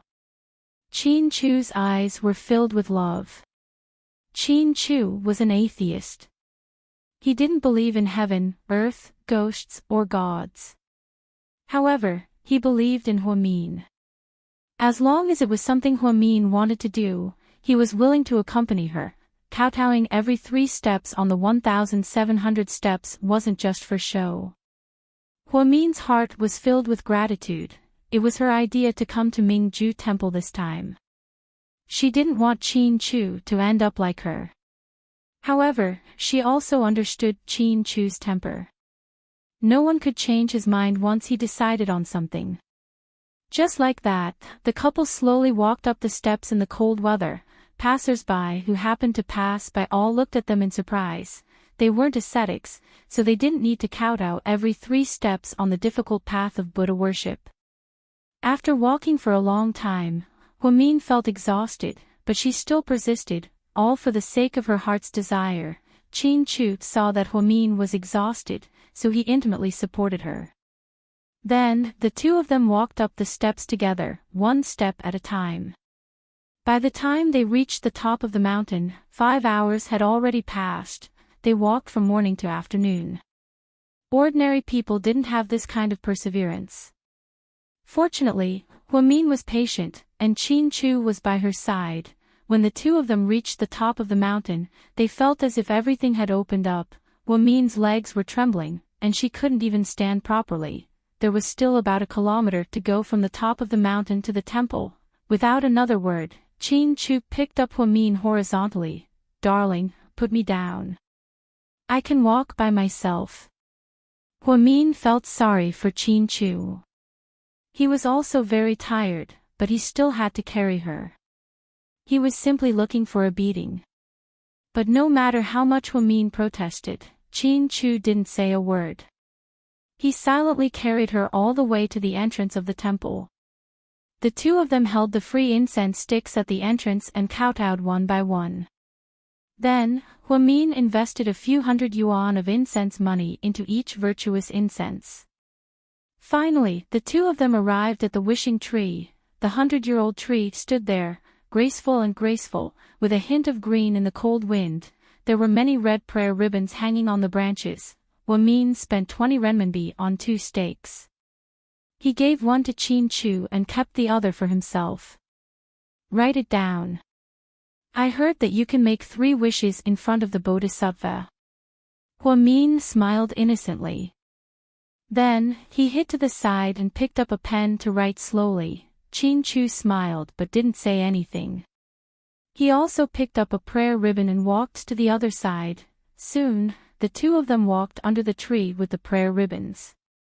"Darling, what did you write?" Huamin curiously wanted to see Qin Chu's prayer ribbon. "Didn't you tell me not to let others see it?" "It probably won't work." Qin Chu's lips curled up. Huamin pouted. Okay.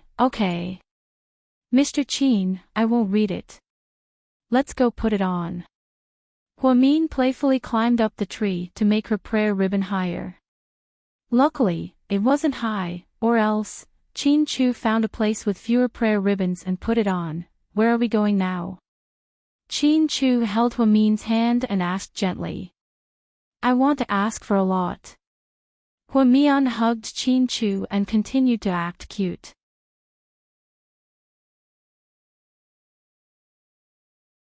Chapter 1341. Okay. Qin Chu nodded and accompanied Huamin all the way to the divination hall. Apparently, there was a very old woman here who was very accurate in interpreting divination. However, when they arrived, they saw a little monk sweeping the floor at the door. "Little master, can I ask for a divination stick?" "Yes, but my master isn't here today, so I can't interpret it in detail." "Oh. I see. Do you want a divination stick?" the little monk asked with a broom in his hand. "Sure, how much is it?" "Divination sticks are free, my master only costs 1 yuan, but he's not here today, so you can get a divination stick for free." The little monk was very enthusiastic and ran over to get the stick holder. The masters of Mingju Temple were indeed very simple and not commercialized. It wasn't the kind of place where everything cost money. Divination sticks were free, but 1 yuan for interpretation. This kind of place was probably extremely rare in the country. Honey, do you want to get one too? Huamin tilted her head and asked Qin Chu. No, just get one. You represent me. Qin Chu smiled. Huamin pursed her lips and smiled. Then, she knelt in front of the bodhisattva and piously shook the stick holder. Finally, with a pa sound, a bamboo stick fell out. The little monk picked it up for her and handed it to Huamin. When Huamin saw the bamboo stick clearly, her heart skipped a beat. It was clearly written on it, bad lot. There was a simple poem beside it, the 79th lot. The flowers in March flow with the water, the wind blows thousands of sorrowful hearts. Try to see the spring fade and autumn fade, and in the blink of an eye, one's hair turns white. Qin Chu saw that Huamin's expression wasn't right. He took a step forward and looked at the bamboo stick in her hand. His expression also changed. The little monk glanced at the two of them and said, Benefactor, this is a bad lot. No matter what you ask for, it's a bad omen. Huamin, why don't you get another one? Qin Chu slowly said to comfort Huamin. No, it's fate, maybe that's it. Huamin didn't need to ask a master to interpret it. He could understand it with a single glance. Sad words like withered flower and fallen leaf were definitely bad omens. Huamin suddenly thought of the old master that his grandmother had brought him to. He had once predicted that there would be a great calamity in his life. From the looks of it, the great calamity was about to arrive. Huamin was not a particularly superstitious person, so he did not particularly care about these things. However, she had been feeling uneasy recently. Nothing had happened, but she felt restless, as if something was going to happen. It was the same for working in the hospital and sleeping at home. This feeling was especially bad. She had never felt this way before. Even during the middle school exams and college entrance exams, she had never felt this way. Huamin carefully placed the bamboo stick back into the pot. He took out a few hundred pieces and placed them in the merit box beside him. Then, she walked out arm in arm with Qin Chu. You don't have to worry so much about these things. You still have to rely on yourself for a lot of things, Qin Chu comforted her. I know, honey, you don't have to worry about me. I'm very strong, anyways. No matter what happens in the future, no matter how difficult it is, it won't be able to defeat the two of us. You have to remember, there's only hope as long as we're alive, so we have to work hard. Qin Chu nodded. He pulled Huamian into his arms and hugged her tighter. The couple stood at the top of the mountain and looked at the scenery under the boundless white snow. It was a unique scene.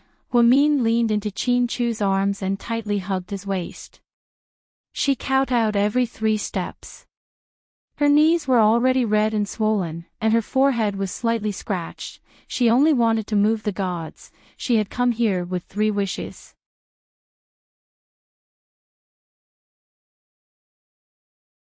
Chapter 1342. First, she wanted to be with Qin Chu forever. Second, she wanted to see her real family in her lifetime.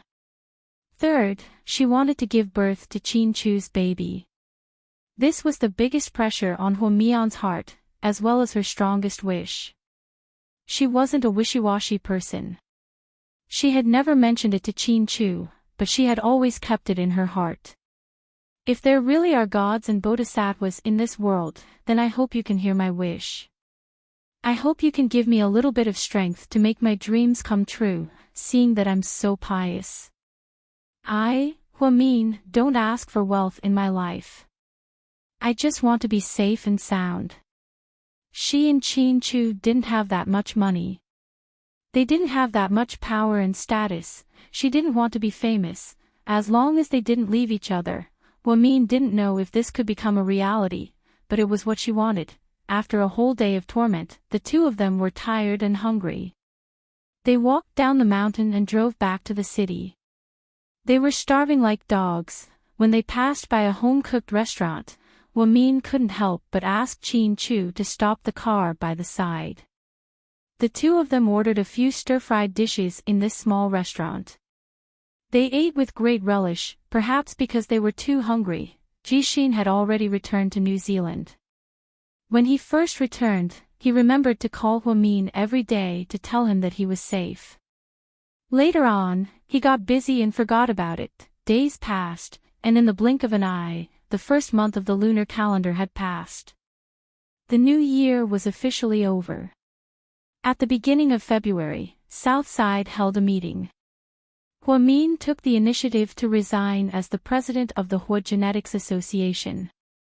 It shocked everyone, but President Wu didn't ask much and immediately approved it. Hua Xiqian didn't understand and sent Min a WeChat message that day. "Why are you resigning from the Hua Genetics Association?" "Because I'm too busy. I can ask President Wu to reduce your workload." "It's okay. I like my job. I want to do what a neurologist should do. I don't want to manage a genetic association like a businessman." But are you also the person in charge of the Mian Foundation?" Hua Xiqian laughed. "It's different." "How is it different?" Hua Xiqian was determined to get an answer. "My husband established Mian Genetics for me. It's our family's genetic association. As for the Hua Corporation, it has nothing to do with me anymore." "Oh, so I'm an outsider to you?" Hua Xiqian sneered. Min remained silent, but the answer was obvious. That night, Hua Xiqian withdrew the Hua family genetics, shocking Southside. Min knew that he was angry, so he removed the gene. In order to ensure the continuation of Southside's benefits for the patients, Min announced that the Mian Foundation would be invested into Southside that very night. President Wu didn't say anything. He allowed Min to make the decision herself. It was obvious that Min was beginning to draw a line between himself and Hua Xiqian. On the night of the snooker celebrity night, Hua Xiqian whispered something into Chu's ear, causing him to lose the match. Although Chu didn't tell Min the truth, she vaguely guessed that it had something to do with her. Plus, she had been feeling uneasy lately, and she began to understand, she needed to get rid of the dangers in her life. Therefore, Hua Xiqian became the first person she needed to get rid of. However, Min didn't expect that her little actions would accelerate Hua Xiqian's plot. That night, while Chu was working overtime, Min was watching TV at home. A piece of news shocked her. Mayor Song officially granted the piece of land that he promised to GK to the Hua Corporation. Min picked up her phone and was just about to call Chu when she heard the door open. Chu was back.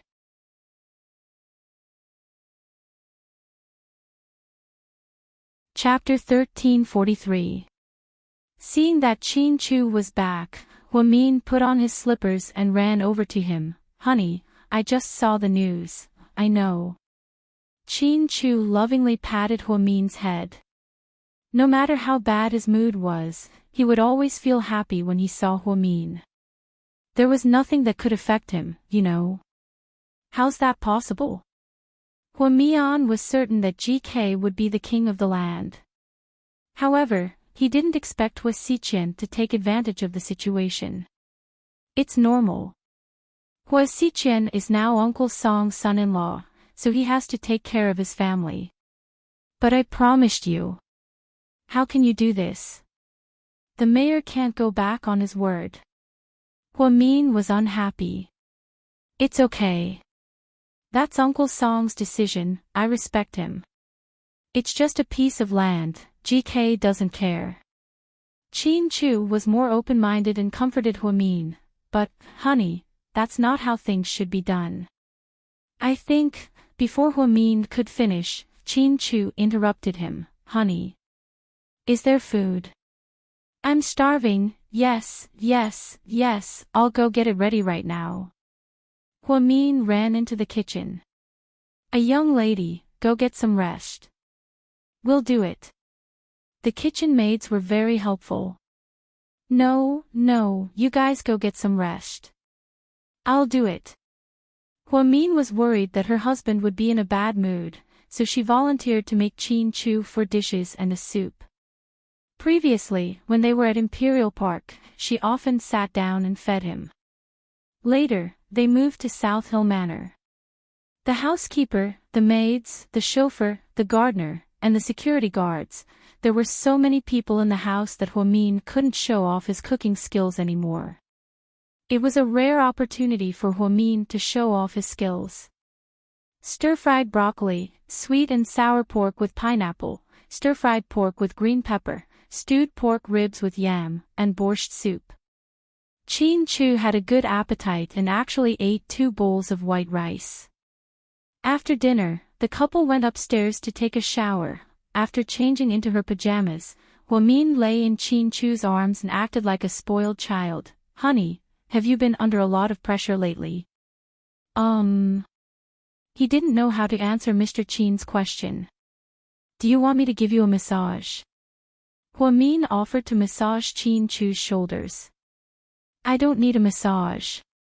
How about you help me warm up? Qin Chu smiled.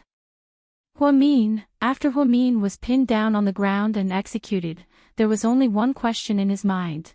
Didn't they say that the company was in a crisis? Why was Mr. Qin still in the mood? How could he be so careless? Qin Chu wasn't surprised by Hua Xiqian's actions. In fact, he was already prepared for it. After Hua Xiqian got the land, he announced that he was entering the entertainment industry while building a massive resort. The Hua Corporation's big move immediately attracted the attention of the entire city. In front of the TV, Hua Xiqian was wearing an orange suit, looking especially flamboyant and eye-catching.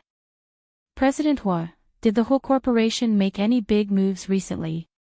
Didn't you guys see it? Hua Xiqian answered nonchalantly. President Hua, didn't you say that GK already decided to own that piece of land? Why did they suddenly give it to the Hua Corporation? Was there a secret behind this that no one knew about? I think you should ask my father-in-law about this question. Lin Fan said. President Hua, did you enter the entertainment industry because you want to compete with President Su and Qin Chu? What are you talking about? I'm a businessman. Everything I do is to make money. No one has anything against money. Hua Xiqian sneered. President Hua, your father passed away less than a year ago. Don't you think it's inappropriate for you to dress so brightly? Do you think it's appropriate for me to not wear clothes to show my respect for my father? Hua Xiqian retorted. The reporters were at a loss for words. President Hua, I heard that you've removed the Hua Corporation from South Side. Why did you do that? I'm not working with you anymore. There's no reason. President Hua, I heard that you and your wife, Song Yisher, have a strained relationship. Is there a third party? The reporters always picked the most difficult and embarrassing questions to ask.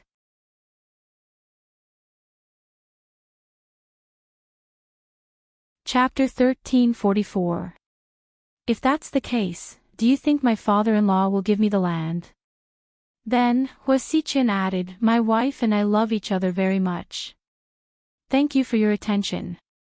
In front of the TV, Song Yisher was so angry that she wanted to smash the TV. This man was lying through his teeth. What did he mean by love? Their relationship was like that of enemies who killed their parents. If murder wasn't illegal, they would have stabbed each other countless times. Cousin, do you think Hua Xiqian suddenly wants to start an entertainment industry so that he can pick up girls more easily? This scumbag. Song Yishuan guessed. Impossible, he's starting an entertainment company because he wants to compete with Su Yu and Qin Chu. Song Yisher had a clearer understanding of this point. Right now, only Imperial Star and GK could start an entertainment company. Hua Xiqian wanted to join them. He didn't want to make money, he wanted to get a share of the pie, or, he wanted to declare war. Isn't that suicidal? How can he be a match for Qin Chu and Su Yu? Song Yishuan froze. Don't underestimate Hu Xiqian, he's very vicious, and very cunning. Song Yishu didn't think that he would lose. Instead, she began to worry about Qin Chu. At this thought, Song Yishu picked up her purse and stood up. Xian, you can go back first. I have something to do outside. Song Yishu hadn't been to GK in a long time, and when she appeared in front of the president's office again, she was surprised. When she appeared again, Assistant Yang felt awkward. Miss Song, our president, isn't here. You can go back. Assistant Yang didn't know who Song Yishu was, and he knew that his president didn't like Song Yishu, so he directly closed the door. Impossible. President Qin must be here. I have something to talk to him about. Miss Song, you're putting me in a difficult position. Assistant Yang was about to argue with Song Yishu when Qin Chu finished a high-level meeting and walked back. Coincidentally, Qin Chu. Song Yishu was very excited to see Qin Chu again. What's the matter? Qin Chu remained indifferent. Yes, I really have something to tell you. Just give me 5 minutes. There's no need. Let's go back. Qin Chu wouldn't even give Song Yishu 5 minutes. He knew that time was precious, and he didn't want to waste it on someone who didn't matter to him. It was meaningless. Seeing that Qin Chu didn't want to talk to her, Song Yishu didn't give up and shouted behind him, Qin Chu, Hu Xiqian is going to deal with you. Be careful, he's very cunning. Thank you for the reminder, Qin Chu said without even turning his head. Then, he went straight into the office and closed the door. He forcefully kept Song Yishu out of the room. Even Assistant Yang was feeling awkward. However, Song Yishu didn't think much of it. She even shamelessly said to Yang, you too, you have to remind President Qin that Hu Xiqian isn't easy to deal with. If he needs help, he can come to me at any time. I'll always be on Qin Chu's side. Yang weakly replied, then can you ask your dad to return the Land King to GK first? Song Yishu, the Land King thing isn't that simple. My dad was threatened by that bastard. Anyways, he didn't do it willingly. Miss Song, you should go back. It's cold here, don't catch a cold. Yang didn't want to waste time talking to her. Song Yishu angrily turned around and left. When it was almost noon, Yang rushed into the president's office. Sir, I have good news and bad news. Which one do you want to hear first? The bad news. The bad news is Mo Shui jumped ship and went to Hua Entertainment. She took a lot of our newbies with her. Annie Liang was also taken away by her. Now, we only have Ni Yang left. What's the good news? Qin Chu asked calmly.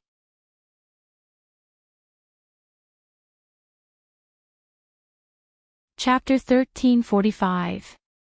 The good news is, if they leave, they have to pay double the penalty. Our company will make a small profit. Qin Chu was speechless.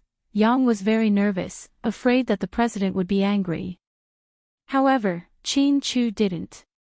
He wouldn't blame his employees for this sudden crisis. Tell the executives at GK Entertainment that we're having a meeting in 5 minutes. Yes, sir. 5 minutes later, Qin Chu sat in the center of the conference room and looked at the 12 executives in silence. What do you guys think? Qin Chu looked around and slowly asked. President Qin. I think the most important thing right now is to release a statement from the PR team. That way, we'll have an advantage in public opinion. What do you mean? Qin Chu continued to ask. Smear the artists who left. Say that they betrayed us and were bought by the Hua Corporation. As long as we misrepresent them, we'll win in public opinion. Then, we'll hire some ghostwriters to spread the news online. They might be boycotted by the public. This way, they'll know that betraying us won't end well. This executive's suggestion was good, but it went against the bottom line of morality. Chin Chu found it shameful that Hua Mian would maliciously defame the artists who had left. I don't want to do that. Although the artists who left broke their contracts, they did make a lot of money for the company in the past year. They still have to make a living in this industry. I don't want to kill them all. Chin Chu and Hua Xiqian didn't want to involve innocent artists. Mo Shui was Hua Xiqian's lover, so it was inevitable that she broke her contract. She instigated the others to leave, so they were all victims. There was no need to smear their names. Plus, it wasn't the style of a big corporation. It would make them look cheap. Do you have any other suggestions? Chin Chu continued to ask. President Chin, what we lack right now are celebrities. Should we think of a way to poach other artists? This isn't something that can be done in a short period of time. We need to take it slow. You're right. The executive scratched his head and didn't dare to say more. President Chin, why don't we send a lawyer's letter first? According to the contract, even if they breached it, they still have to go through legal procedures. Well, that's fine. Go ahead and arrange it. Send a lawyer's letter first. Chin Chu nodded. The meeting lasted for more than an hour. When they left, Chin Chu was in a bad mood. A large number of artists leaving was a fatal blow to an entertainment company. Also, there would be all kinds of speculations and scandals about GK on the internet. Although GK was a big corporation and didn't expect the entertainment company to make money, it was still important to maintain its image. Back then, he started GK Entertainment because he wanted to declare war on Suyu. Now that Hua Xiqian had interfered, did that mean that a war had begun? Chin Chu returned to the office and started to deal with all kinds of things. He also had to do interviews with important media. Hua Min was the last to know. She spent the entire morning assisting the orthopedics department in performing a difficult surgery. His phone was turned off for 4 whole hours. As an assistant doctor, he naturally had to take care of every patient. By the time Hua Min came out of the operating room, it was already 12:30 in the afternoon. She was a bit hungry, so she changed out of her clothes and wanted to go to the cafeteria. When she was halfway there, she realized that her phone had not been turned on. She waited for her to turn it on. Her WeChat was about to explode. All kinds of messages came in. There were even a lot of phone calls from unknown numbers.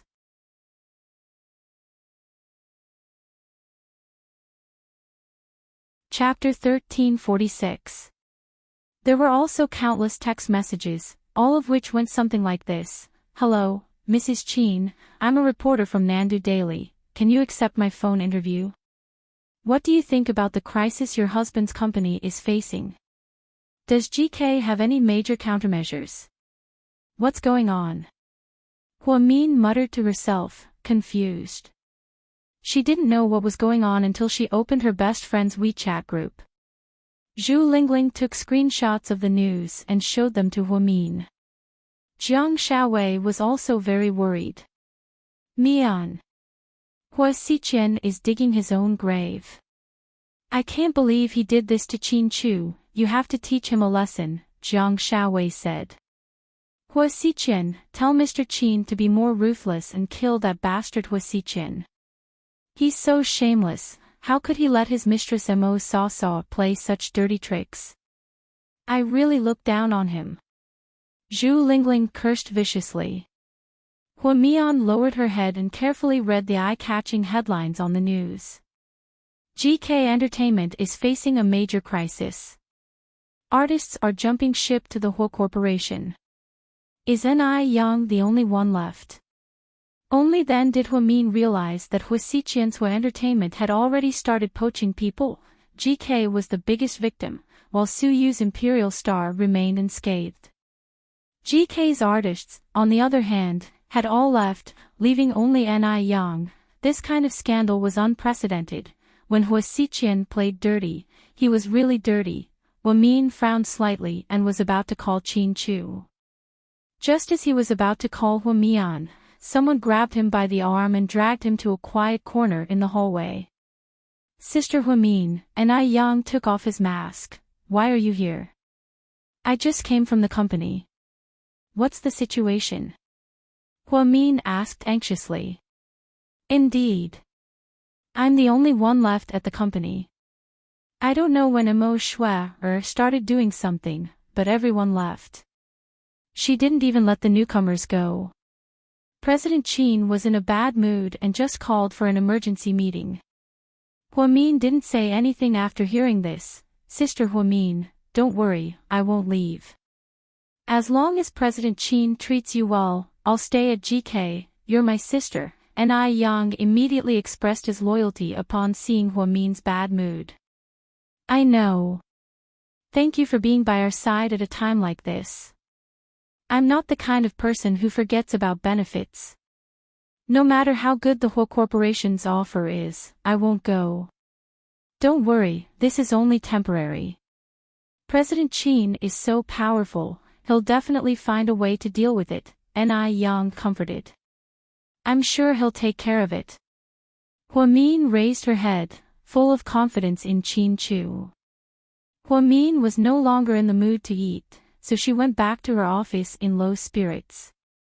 Qin Jia and Yang met up on the rooftop of the hospital. Chief Hua must be in a bad mood, I'm so worried about her. Don't worry, my sister is very strong-willed. She's like a cockroach that won't die. Qin Jia burst out laughing. She looked very cute when she laughed, and Yang looked at her affectionately. Being a celebrity may seem like a glamorous job, but it's not for humans. We often stay up late, and most people are in poor health. The good thing is that I'm at GK, and my sister and President Qin have been taking good care of me. They don't give me much work, and my role is very important. I plan on working for a few more years, but I'll quit once I get married. Quit? Why? Qin Jia didn't understand. Because I'm tired, mentally tired. Qin Jia didn't say anything. When the time comes, I want to open a bookstore. I want to buy all the books I didn't get to read when I was young and read them slowly. I also want to live a peaceful life with the person I love every day. Upon hearing this, Qin Jia's face flushed slightly. Jia. And Yang suddenly called her name. Yeah.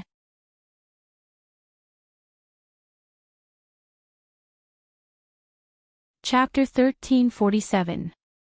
If one day I'm no longer a star, and all the glory is gone, will you still be by my side?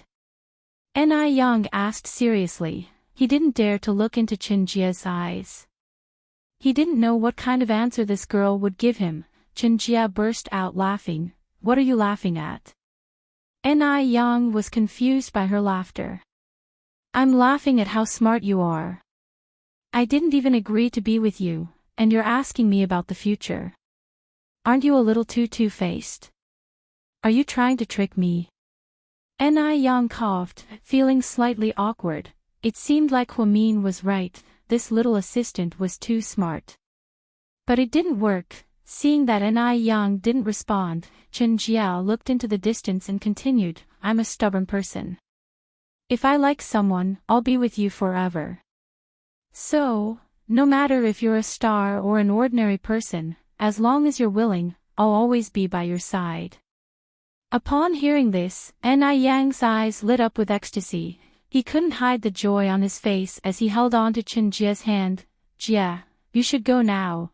There are a lot of people in the hospital right now, and it's not safe if someone takes a picture of us. The company is in a crisis right now, and we can't burden Chief Hua and the others. Perhaps because she was shy, Qin Jia turned around and ran away as soon as she finished speaking. However, Yang was still very happy that he was able to win the heart of this kind girl. Imperial Star Headquarters, President Su, did you see the news? Emichim, should we do something? The Vice President of Imperial Star asked anxiously. What do you think we should do? I mean, should we keep an eye on our own artists? We don't want the whole corporation to make a move on us.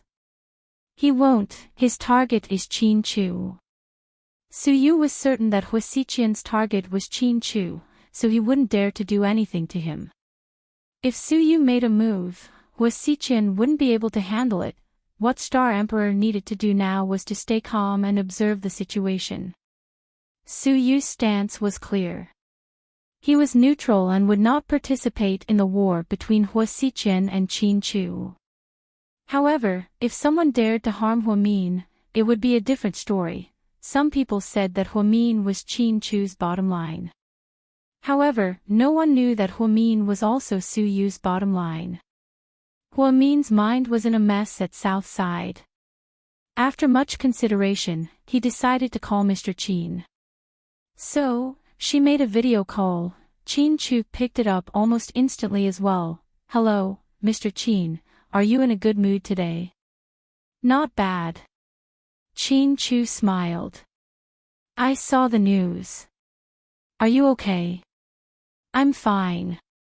Thank you for your concern." Qin Chu joked. "You're still in the mood to joke around. Looks like you're really fine. Have you eaten yet?" "I have." "Don't worry about me, just focus on your work," Huamin lied, not wanting Qin Chu to worry. "Okay, then I'll pick you up after work. Let's go back to the manor for dinner. Mom and Dad miss us." "Okay, I'll wait for you." Huamin smiled. After hanging up, Qin Chu turned around, his gaze cold again. "Let's continue with the meeting." He sat down, picked up a thick stack of documents, and started working again. After the sweet call with Mr. Qin, Huamin felt a lot more relaxed. After all, her husband was a god. Therefore, this crisis was nothing, and she didn't need to worry about it. Just as she was about to go out and find something to eat, she saw someone at the door. "Dr. Hua. We meet again." Huamin didn't say anything. Instead, she looked at the man across from her with hostility.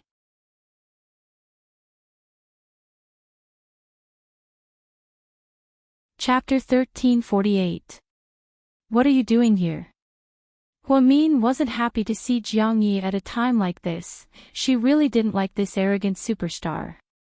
Yang told her that he and Qin Chu had already discussed the terms and conditions of joining GK. However, for some reason, he suddenly signed with Su Yu's Imperial Star. Huamin hated people who went back on their word the most. "Dr. Hua, I want to talk to you." "Sorry, I don't have anything to talk to you about." Huamin didn't want to talk to people like Jiang Yi. She felt like it was a waste of her time. When Huamin walked past Jiang Yi, suddenly, he said meaningfully, "I heard that GK is in trouble." All the artists left. "Oh, no, I made a mistake, and Yang is the only one left." Huamin stopped in her tracks and frowned slightly.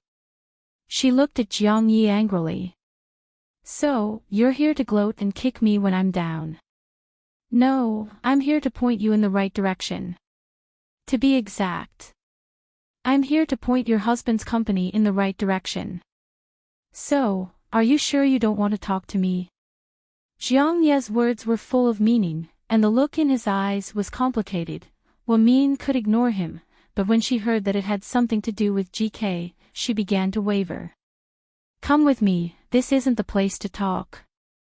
After speaking, Jiang Yi put his hands in his pockets and walked towards the rooftop of the hospital. For some reason, Huamian followed him upstairs. She really wanted to help Qin Chu. If he really did have a way, perhaps he could solve GK's crisis. The wind on the rooftop was strong, especially in the middle of winter. Huamin's white coat looked very thin. Jiang Yi took off his leopard print coat and handed it to her. "Here, put it on. You're freezing." "No, thank you, Mr. Jiang. My time is precious. Just say what you want to say." Huamin rejected her outright. Except for Qin Chu, she didn't wear other men's clothes because she hated skin-to-skin contact. This was also Huamin's biggest obsession with cleanliness as a doctor. Jiang Yi had no choice but to take his clothes back and put them on himself. He then took out a cigarette from his pocket and put it in his mouth. To tell you the truth, I can join GK. Didn't you sign with Imperial Star? Hua-min was slightly surprised.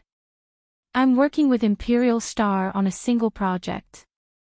I've already finished my part of the film, so I can sign with another company at any time. Not only can I sign with them, but I can also bring 5 A-listers, at least 6 B-listers, and countless C-listers. I can have as many as I want. Plus, there will be a ton of newbies. This way, GK's problem will be solved. What are your conditions? Hua-min looked at Jiang Yi calmly. She would never believe that a free lunch would fall into her lap, nor would she believe that Jiang Yi would threaten her with a huge sum of money. Otherwise, he would have gone straight to Qin Chu. Why would he bother her? Ha, smart. Jiang Yi really liked Hua-min's intelligence. Some men didn't like smart women because they didn't like smart, self-righteous women. However, Hua-min's intelligence was always perfect, making people admire and respect her from the bottom of their hearts. So, what are your conditions, Mr. Jiang? Hua-min continued to ask. Jiang Yi took out the unlit cigarette from his mouth, put it behind his ear, and smiled. Have sex with me. Before Hua-min could respond, he added, just once will do. Jiang Ye's feelings for Hua-min were very simple, even Mo Shui could tell.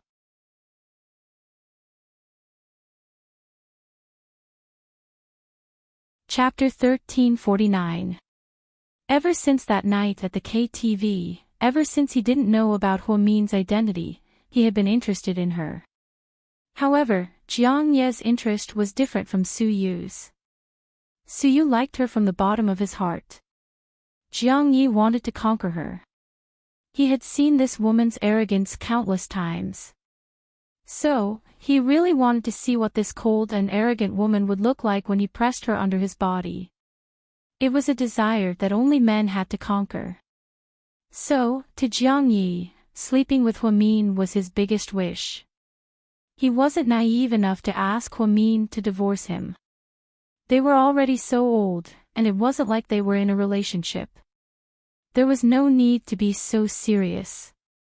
After he said this, Hua-min laughed. When he saw Hua-min laugh, he thought that she agreed. His mood instantly improved. Do you think you can sing? Just once is enough.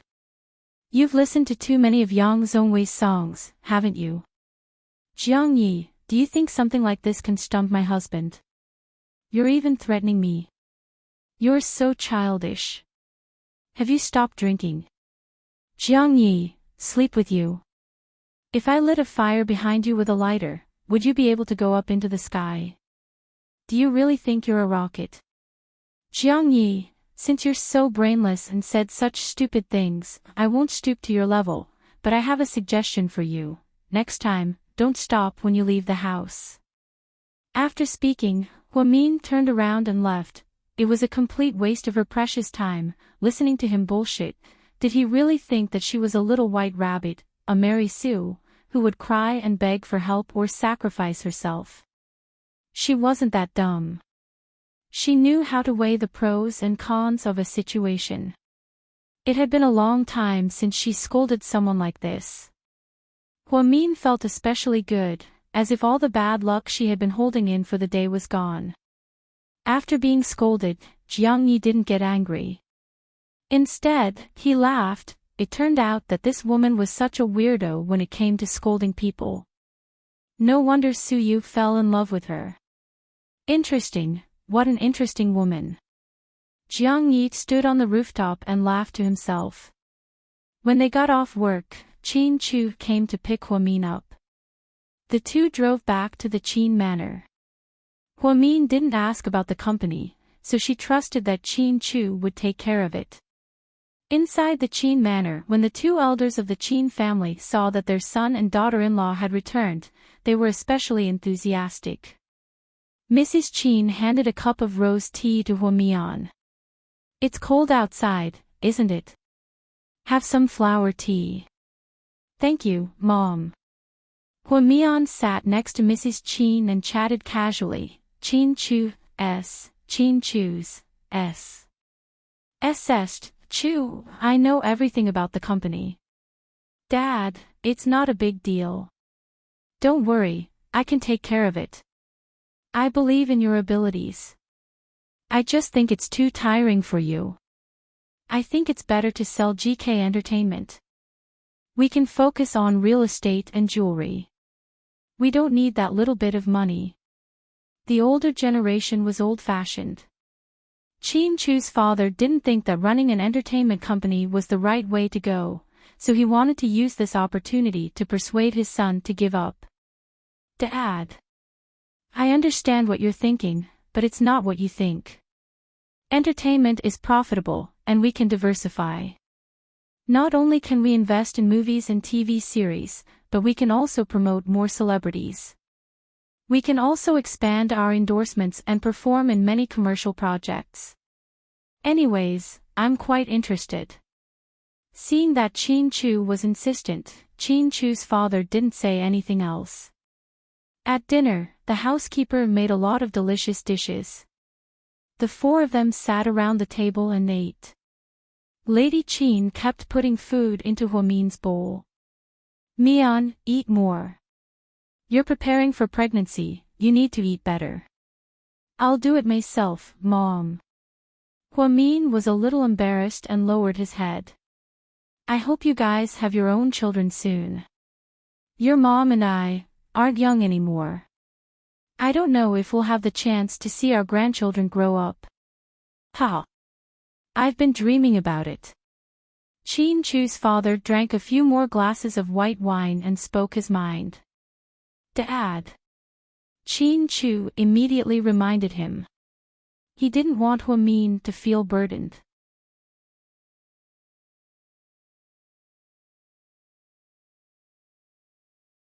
Chapter 1350. Dad. I'm sorry. I'll work hard. Huamin felt a little guilty. Although she knew that giving birth wasn't because of her body, she still felt burdened. After all, she hadn't contributed much since she came to this family. Qin Chu, on the other hand, had never mistreated her. He fed her well, gave her a good place to live, and never mistreated her in the slightest. What nonsense are you talking about? We're not senile. We know that this isn't your fault.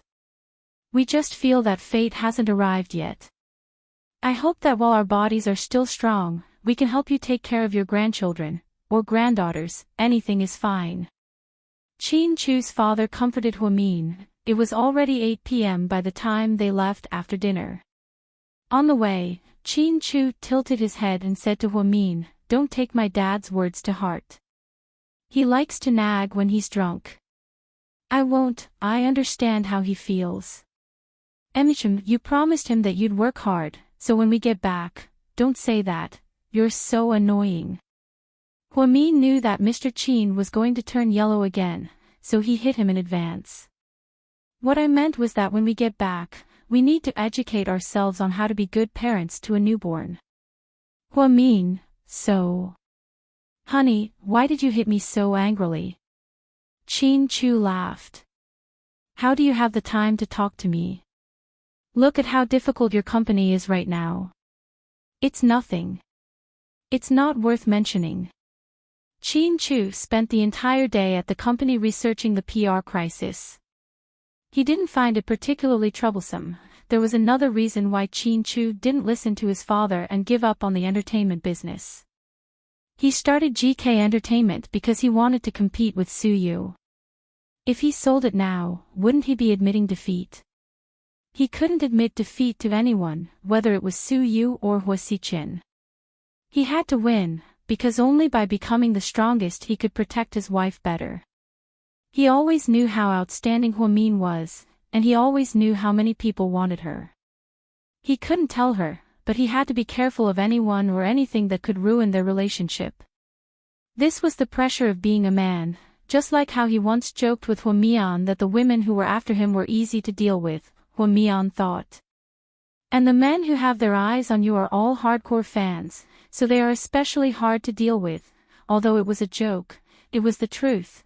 The next morning, GK released a statement that GK Entertainment would continue to operate and wouldn't be affected by anyone's departure. At the same time, GK's Elite's Hwamin, TSSS contract. Also, Hwamin's, GK's, and Stars's auditions, and Sandhwa, S's, Hwamion S's of the of Tel As was immediately no one seemed to be paying attention to Mo Shwa's escape. At a press conference at GK headquarters, Chin Chu attended and accepted the media's interview. President Chin, more than 200,000 people have signed up for the star of GK. Did you expect it to be this popular? Yes.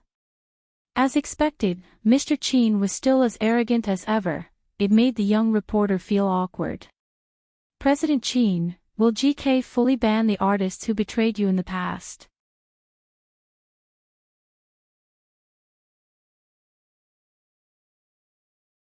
Chapter 1351. No, I thank them for everything they've done for GK, and I wish them the best of luck in the future. These were Chin Chu's heartfelt words.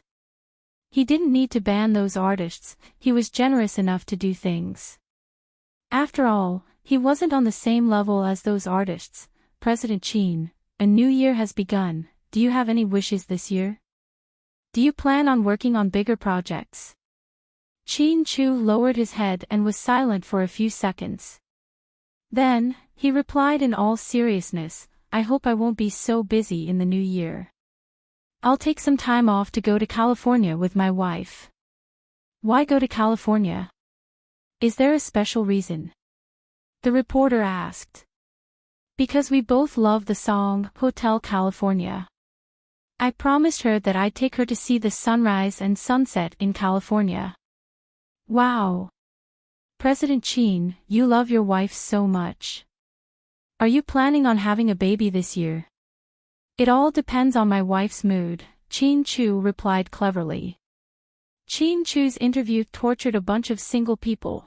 It also cleverly resolved the crisis of an artist leaving. When Hwamin saw the video on his phone at Southside, he felt his heart melt. He even remembered what happened at Hotel California. Hwamin thought he only said it casually. Girl, did you see the live stream? Your husband is so handsome. Aw, why can't he be my man? In the WeChat group, Zhu Lingling exclaimed. What would you do if I took a screenshot of what you said and sent it to Captain Gao? Hwamin laughed. Fuck, don't you dare, I'll skin you alive. I'm afraid Captain Gao will skin you alive before you skin me alive. Hwamin said proudly. There's a type of husband called Hwamin's husband. Jiang Xiaowei sent this message. Ha ha ha ha. Dr. Jiang, you're so funny. Zhu Lingling laughed hysterically. Enough, you too, that's enough teasing. Hwamin continued to laugh. We haven't seen each other for a while. I miss you guys so much. Let's meet up sometime, Xiaowei suggested. Okay. Wait for me to fly back. I'll be there in the morning the day after tomorrow. You two can decide on the time. Hwamin, how about the night after tomorrow, after I get off work? Jiang Xiaowei, okay. Zhu Lingling, it's settled then. See you later. After chatting with the two women, Hwamin sent a big hug to Chin Chu. Hwamin, honey, you're so handsome today. Chin Chu, when am I not handsome? Hwamin, can you not be so proud? Chin Chu, is this your first day meeting me? How could he ask such a stupid question? Hwamin, hubby, that was a beautiful counterattack. Love you. Chin Chu, love doesn't come with words. Hwamin, facepalm, here we go again. Chin Chu, love is felt with your heart. Honey, why are you so shy? Did I say something wrong? Hwamin, idiot, are you messing with me again? Chin Chu, I probably have to work overtime today. If you get off work early, you can come to the company. Huamin, I want to check if any of the tens of thousands of girls in the audition are interested in you. Chin Chu. Okay, you're welcome to check on me. Huamin, if I find out, you'll be kneeling on a durian. Chin Chu, if you can't find out, I'll have to tie you up with a belt again tonight. Huamin's face turned red at the mention of the belt. He was so shy, inside the CEO's office at Huamin's headquarters. Mo Shui was half lying on the sofa in a low-cut dress as she looked at Hua Xichen with a smile. Oh, it seems like someone didn't do anything. Instead, he made them popular. Hua Xichen was calmly writing with a brush in his hand. These are just appetizers, what's the rush? So, you have something else up your sleeve. Mo Shui sat up and asked tentatively, you're tuning into the LoveLore Library YouTube channel. We're so grateful for your support and don't forget to subscribe to join us on this incredible journey through captivating stories. Your generosity through donations truly makes a world of difference, as it's the primary source of revenue that allows me to expand and enhance this channel for you. Thank you from the bottom of my heart for being a part of this adventure.